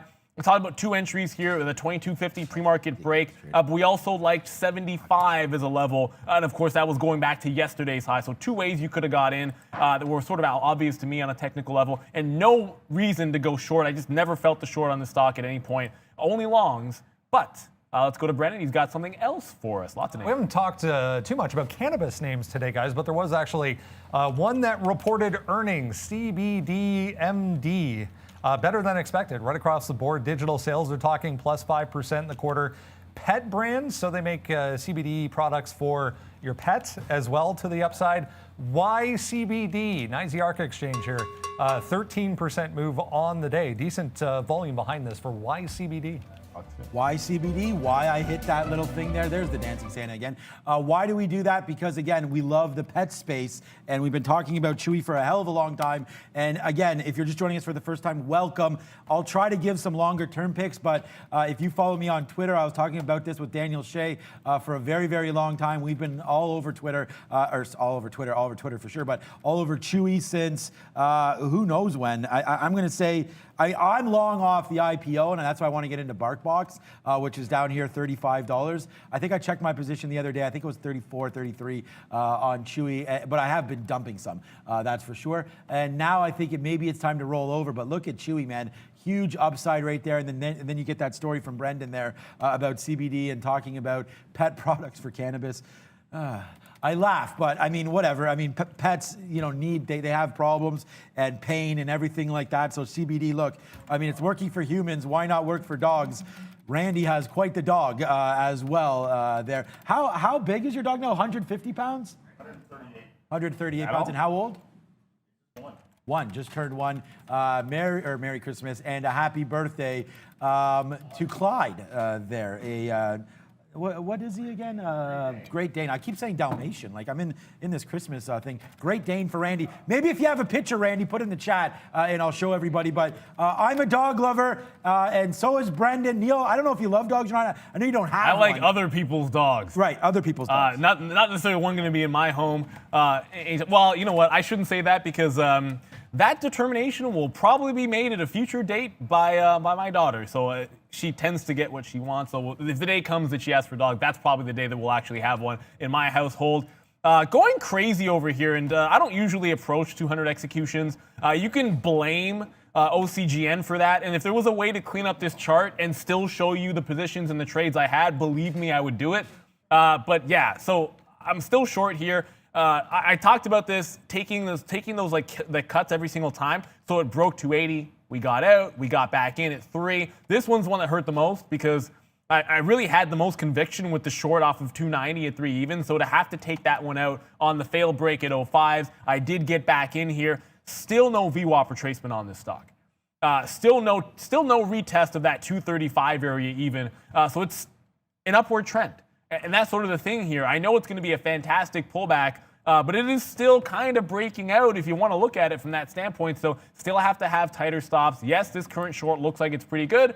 Maybe, but it is not the be-all, end-all, and certainly not even what I'm looking for in terms of the best trade. I did mention in the chat, and I'll maybe go back over to FireEye again. I said 24 in trail. It's running out of steam. It just feels to me, and I'm looking at the volume dry up a little bit, less bid action. When I look at when I try to read the tape here, there's just less lit liquidity, sort of non-dark pool prints, I guess, to the upside on the buying. So I've moved my stop to 24, 25. I want to lock in if I can, like around $1.50 on that trade. Maybe slippage will take out a little bit of it, but it's been a good long, both the entry points. I don't want to give too much of it back here. And if I was going to get out in front of 25 anyways, it's only an extra 50 cents or so. So my stop has moved up here on FireEye. I still have that Fubo, but if it breaks a 58, I'll be out. It is now against me. I did scalp about $1 off that first half. It's either home run or lose 50 pennies on the rest. Okay. Okay. Here we go. Yeah. You want the second one there, Randy? Okay. The one with the bear. So here we go. Which one? There's Clyde. So Clyde, you're famous now, buddy. Randy, you got to show him this picture when he gets home. But there's Clyde, the man. You can see just chilling out on the couch. Beautiful color. My wife grew up with Great Danes as well. And there it is. Beautiful dog, Randy. Congratulations again. So, we love our Trader TV family. And their animals. I would. I had Guido the pug. If I can find Guido the pug and some pictures of him, I will show those up very, very fast. And now I have a cockapoo who is just really captured all of our hearts. She's amazing, and she just turned 1 as well. I never grew up with dogs, but now that we have one, it's definitely a game changer for sure. I encourage everybody, if you're not allergic, to get a dog. And if you are allergic, get a cockapoo because they are hypoallergenic. So there we go. Okay, Chewy, we're still on Chewy. I don't know why. We can look back at Palantir to see what it's doing. It's not doing anything. Nikola is a name that we've been trading, but not trading much today. It was a good trade off the open. I've left it. I haven't even made one trade during the day. We got out at that 15. That was like such a great, I'm just going to hit a chicken dinner winner because I don't know if you guys remember, if you've been watching us since the beginning of the show. Thank you. It's 11:08 right now. But 15 was holding, and there was size there at 15. I don't know if we can still see it. No, I can't see it if we scroll all the way down, but there was size there at 15. We're now bouncing around VWAP. I actually think this is bad news for Nikola, but it's not that bad. Today, it's only down that 9%. I mean, that's bad, but I still think we could take out 1553. And then just to check back, Neil, on my JP Morgan here to see, it only goes up. We were thinking we could retest VWAP, but it doesn't. High side on JPM, guys. How do we miss this one here, Sean? Virgin Galactic, maybe we didn't. I don't know. I've been kind of Virgin Galactic busy on OCGN here, but Virgin Galactic, big break to the upside and another 5 or 6%. And obviously, we were talking about this one when it did dip down towards like 24 even. That was overblown, the sell-off, yada, yada, yada, yada. So certainly there was already a bit of a bullish look here, but I certainly missed this. And working off of levels from the day before, always a good idea. Even if you don't get something like a pre-market break, if you get a level like 26 even, that's the high from before. You go back into last week, you get a bit of a resistance point at 26 again. It gives you a secondary push through there. It's a nice little dollar win for you. That's the type of setup you want to go back to when you have a bullish look on a stock. Even if you miss it, you can learn from it. Certainly space was a missed opportunity. Brendan, what's up? Speaking of cannabis names here, Village Farms, just noticed this. Not sure how I missed this one, but VFF on the NASDAQ, almost 17%. We're coming up to these highs up here. 1162 is that high, so about 10 cents away. VFF launching a new gummy product, cannabis gummy product today. So apparently that's worth 17% on the stock, guys. Okay. I guess I got to learn more about this because I guess the margins in gummies quite nice. We could check out CGC.NQ here. And again, I like the cannabis space. I'm a bag holder from a long time ago, but I do have CGC shares still, and I do like this company. And again, this is Canopy. I believe they are, they are sort of the leader in a lot of the spaces. They bought Acreage Holdings. I like True Leave as well. That's another name, but CGC. Oh, where's Weed Batman? We haven't hit that in a while. There it is. How convenient. Let's have a quick look at CGC right now. This is since it's gone over to NASDAQ. So let's just look at weed.to here, just to give you another little look at the stock itself. It is CGC, obviously, there in NASDAQ, on the NASDAQ. But here's what it looks like if you want a little bit of a longer term look here.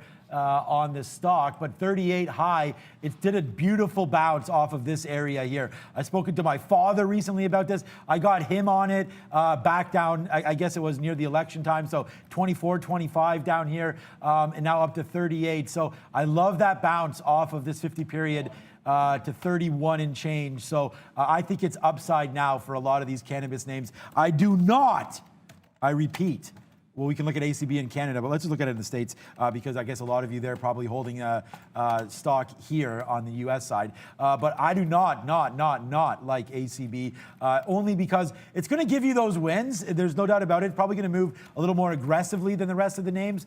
But the problem with them is just these moves. It keeps going downside, downside, downside.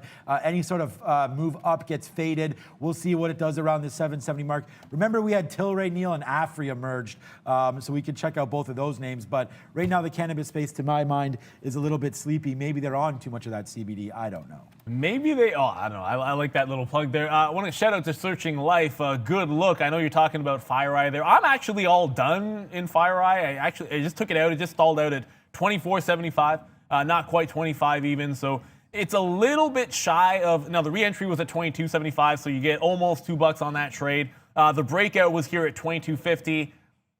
Psychologically, look, it's 10% up on the session. It's 10% from that breakout price. It's 25 even. However, I'm probably not going to short this thing today. I'm still working this OCGN trade. I really don't have actually much left of it to speak of at that 290, but I feel like that is going to go at some point. If it breaks 3, all bets are off. If it breaks 3 again, I should say, all bets are off. But at some point, I expect to see like a 225 or 250, so long as that 3 level holds. FireEye, 25 even. I don't know. I mean, it would have to do some kind of a real legitimate pullback for me to be thinking about shorting this thing. It is just such a great high flyer. It's a great story. This is a space that's probably going to have a lot of growth into next year. So if you're riding FireEye, congratulations. We were a little late to this party. At least I was a little late to this party. Thankfully, participating today in the long is going to be good. Fubo, who knows?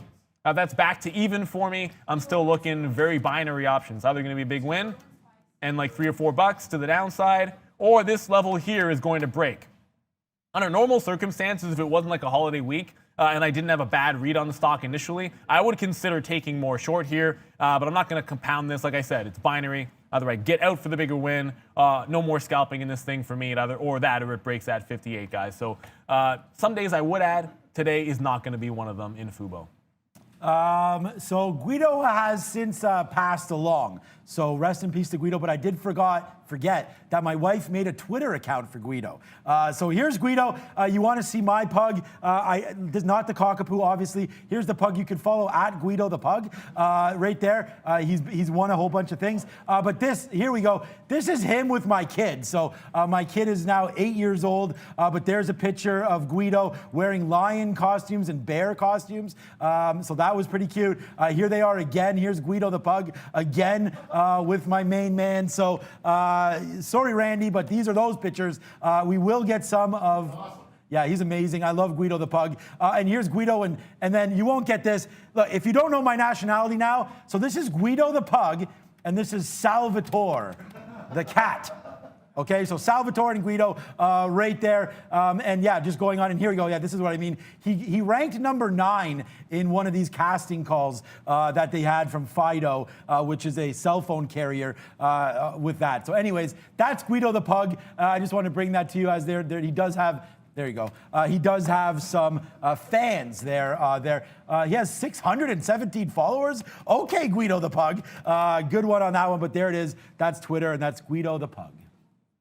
And good luck. I've seen this across the wire. I actually remember Guido when he would run around on our trading floor that Sean and I owned back in the day. Why we let a dog loose run all the wires, who knows? But everyone certainly loved him on the floor, and he was definitely good luck. So, rest in peace, Guido. Brendan, I don't know. I'm seeing this. It is, of course, a done deal that Brexit officially announced. I think everyone's been waiting for that move. It has happened. I know we're going to get out of here in like 15 minutes or so. I want to just revisit, if I can, Dropbox for a second. I have a couple stocks that didn't work out for me. Certainly, Dropbox is going to be the one that I'm regretting the most. Mostly for the breakout trade. I actually don't mind this pullback into 24.75, but it's very range bound, and it's got a 25 cent range from VWAP into this 24.60. That if it does this the rest of the day, possible breakout. The only problem is the volume is just putrid, but that's more of a function maybe of that holiday. And then what Arun was talking about, you do have some of the bigger traders that might have stopped their action for the day, maybe for the week. The only positive there is when you do get a breakout, if you can catch the trade, there might be a little bit less on the offer on the other side of it. So I'm looking at Dropbox to try again. If it does break this range, it's 24.85. That will be the top. Only give it to the bottom end, which right now looks like a 24.60 price range. We are ready for Brendan at the desk. Yeah, just checking out a little therapeutics company here, CYCC on the NASDAQ, just popping up on a volume scanner. This thing just ripped $1 in about 5 minutes, so on huge volume as well, worth noting. All-time highs here for CYCC, a little therapeutics company. Checking on news, yeah, I did see that that headline flash across about Brexit. I mean, they've been kind of talking about it all morning long, but looks like there is an outline for a deal that has been done. So good on the UK and good on the EU for getting that finalized, guys. All right, man. And here we go. I found a picture. Sorry that I'm in this one, but this is Bell. So Bell has replaced Guido, although you can't really replace Guido, but there's Bell there now. So she's a cockapoo, just turned 1 year old, and we love you as well, Bell. Merry Christmas to everybody who's involved in the pet game. But there's Bell. Bell and Guido. As you can tell, Bell named by my kid due to Beauty and the Beast there, Belle. So that's where she gets that name from. You know what? Jinko Solar, man, JKS, another name here. That's been on a huge run, but not lately. This was like the darling, I felt like, of the solar game. And then now, I don't even remember, honestly, the last time. I mean, Brendan mentions it, but it hasn't really been too much on our watch. It's bouncing between 57 here and 72. This was just a fantastic break on that level. And look what happened. Again, this is the debates when everyone started to feel that Joe Biden was going to become the next president, which he is now. So look at this run up from 24. You want to talk about an election trade all the way up. And then basically, as soon as the election happened, we're down here when it was just becoming obvious, I guess. The steam came out of this name, so more work to be done. But Jinko Solar, I just looking at it because it did break this 75, and now it's up off to the races. So if you wanted a name that's a little more, less skeptical and looking for those home runs, I think you can get some sturdy standard returns from Jinko right now. And talk about we haven't traded this today, at least I haven't. I don't think you have, Neil, but Tesla today. Should move over this daily chart so you guys can see what I'm talking about. Tesla again here on the 1 day. Yeah, that's right. Won't work exactly because of that split. But Randy, we're almost near that level that I sold off 669. So it's almost all the way back. Yeah, yesterday would have been a great buying opportunity down to 600. I sort of thought we could break 600 and then maybe get longer at 560. I hope this isn't a mistake, but Tesla giving some back today. We're only up 0.59. We will have Randy on the video after. We're doing a video how to trade Tesla and Apple about this EV space there. So check out our Market Wisdom page. Less than 10 minutes to go before we film that. Well, less than 10 minutes to go on the show. Then we'll film it. Then it'll be out. Check for our community page, I believe, on the Market Wisdom side of things. About 1 o'clock or so, it should be ready, maybe even before that. But Tesla and Apple both today on a snooze fest, guys. Yeah, and speaking of snooze fests, I actually want Pfizer to be a bit of a snooze fest at this level. It did a failed break of the high of the day, 37.62. We went over the other level to the upside, 37.75 for a fade trade. When it did not break through to that, I got in on the way down here. I got 57 as an entry. I'm actually going to add to the position. If we break this consolidation, call it 37.45, I'll add some shares here. And then work it down to VWAP and then hopefully down to 37.17. Anything more than 25 to 40 pennies on Pfizer is, getting a little bit rich. Certainly doesn't always have a gigantic range, but taking advantage of some levels when I was looking for a pullback that was deeper than it actually was is worthwhile. And I said here in the chat, and I'm going to just go over it one last time. If 260, this 250 to 260 area on OCGN does not break by noon or doesn't roll over here almost rather soon, I'm taking this trade off. I'm already starting to get some out here for only like 10-cent wins when I thought really we'd go all the way down to 225. This is just absurd how much volume of buying it's able to do up at these prices, which could indicate it makes another break. And if it goes through 3, I don't have any levels, so it could get actually crazy in the afternoon if it does do that. As long as we've held that 3, I'll still continue to be short this price, but I would watch out. This has been a tricky one to be short. And it might still have another move in it if it can't get below that post-halt high, that 260 level. That's the one I'm currently watching. Brendan, what's up?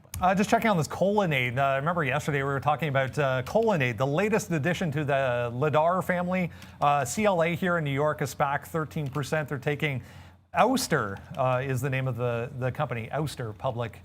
Through a merger. So CLA just getting to day highs here on decent volume as well, guys, which is also all-time highs. Another 13% for this one today. We're still waiting for JPM to come back. Thanks for that. Yeah, there's just so many SPACs and so many interesting. I mean, they're all super interesting. Well, we are planning on having Kevin O'Leary back on the show in the new year. So I'm going to pick his brain about SPACs and see what he thinks about that. Kevin O'Leary, a good friend of the show, will be showing off some watches as well with him. And he was here with MindMed. So MMEDF is another name that we can look at. We can look at it. I don't know if you guys are trading it more aggressively on the pink sheets or over here in Canada, but a nice little bump today. 6 and a bit percent, Neil, which is nice to see because it's been on a little bit of a move downward on some offerings and whatnot. So again, I'm not long MindMed and never have been, but a good little stock here. Check out the daily chart. If you want something, they're into psychedelic, the mushrooms, micro-dosing, things like that. We had them on back in the day when this thing was 30, 40 cents. And they actually came on the IPO day. We had MindMed on our show. So that's another reason, guys. We do have some more interviews lined up for you in the new year, but definitely, man, we had MindMed on their IPO, so 30 cents, went to $5, guys. So you may want to check us out more and more as we will have more guests coming on in the new year, including Kevin O'Leary coming back to talk all things market, but I'm sure we'll probably have some questions about MMDF. Yeah, and interesting enough, the first thing I noticed here, because, and I want to show you guys if you can on my chart, is the low of day is 346 on MindMed. That's the opening print over here on the Neo Exchange, and that's actually the most volume that you had all day long. Was basically the best price that you could have ever had. If you wonder why we'll occasionally show you, well, Sean will always show you the imbalance locator and why we're concerned with 9:30 in the morning and those opening prints or that first 5 minutes of liquidity. It's because of moves like that. Every now and then you're going to get that best shot for an entry point and for liquidity, and that'll be to the upside. Speaking of upside, only about a few minutes to go here, and FireEye is still going. So it just broke 25 even. There just seems to be no top in sight. This is why I'm staying away from shorting this one today. What a crazy runner this has been. If you do go to the daily chart here, look, at some point it's going to pull back in. I think you're waiting until like 20 before you double dip. Well, if you're long, I think before you double dip into this name.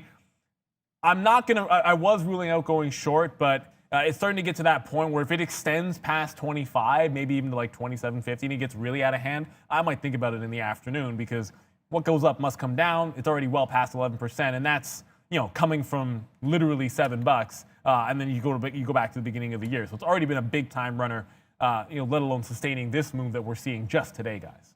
Yeah, what was? I mean, I guess we can check. We do have. Do you remember what the news was on that one there, Neil? Because it's just a security play, man. Yeah, I know it's a security play, and I know they had the hack the other day as well, not too long ago. You can actually you can look up symbols in our newsreader. So if you guys are part of the Day Trade the World universe here, you could definitely look it up. And here's FireEye. It just brings you different news stories from 11:39. Some more there, cuts from hold to buy. So there it is there as well. And then today, the 22nd, today's the 23rd. So yeah, we don't have any news on here, but there are a bunch of filters that we can use for this. So I probably have a filter on, but there we go. A cool newsreader for us on P Pro 8. I definitely recommend you guys finding a provider or a broker or service platform, something that does have some kind of a news feed in there. And if you can't, that's cool. We have Brendan here, so it's all good. But just for after the show and things like that, if you're trading news like that, that.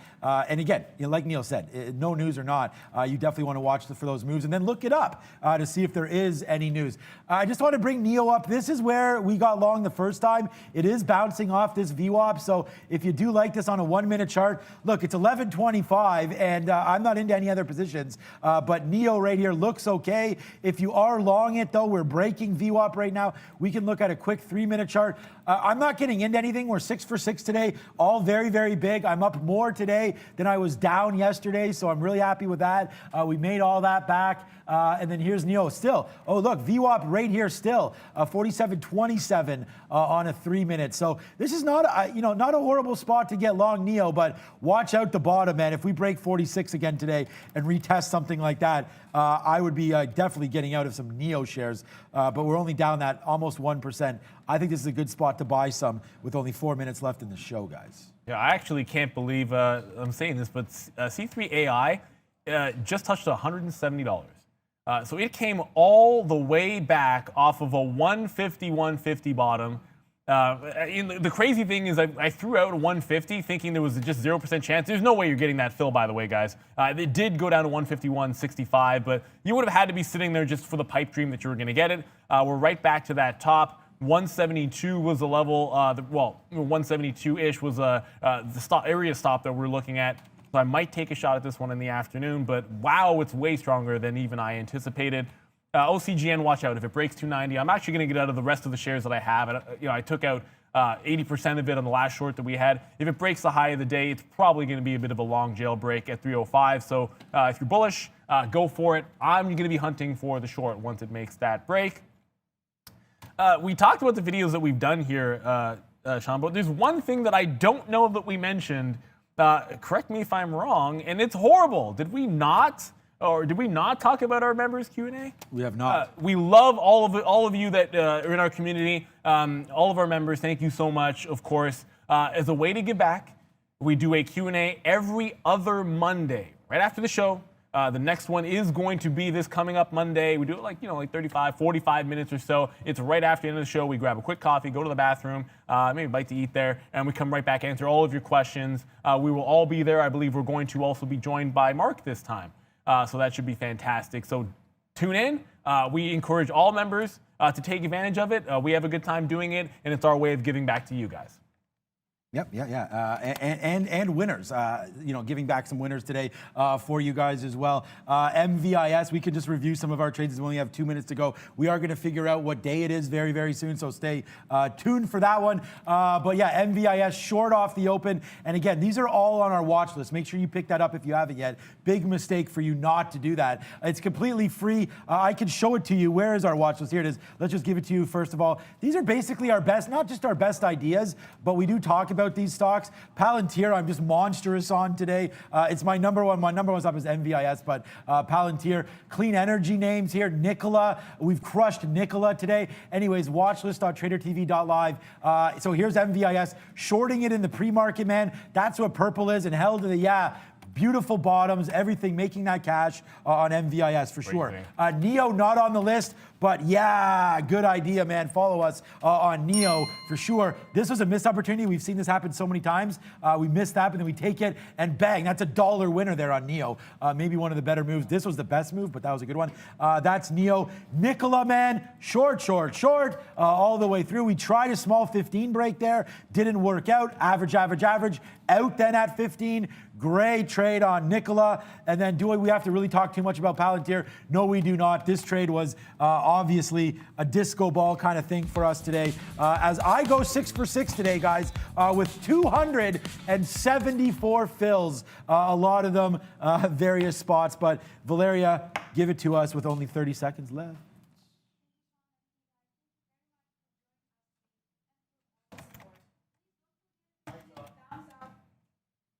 Start again.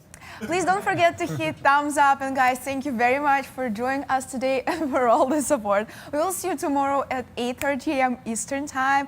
And happy National Pfeffer News Day, everyone. What? I don't know what that is. What Clifford are News. Okay. It's German spicy cookie. Yeah, yeah, exactly. It's a spice cake there. So kind of looks like gingerbread, but it's just a spiced German cake. That will not be in the Katina household.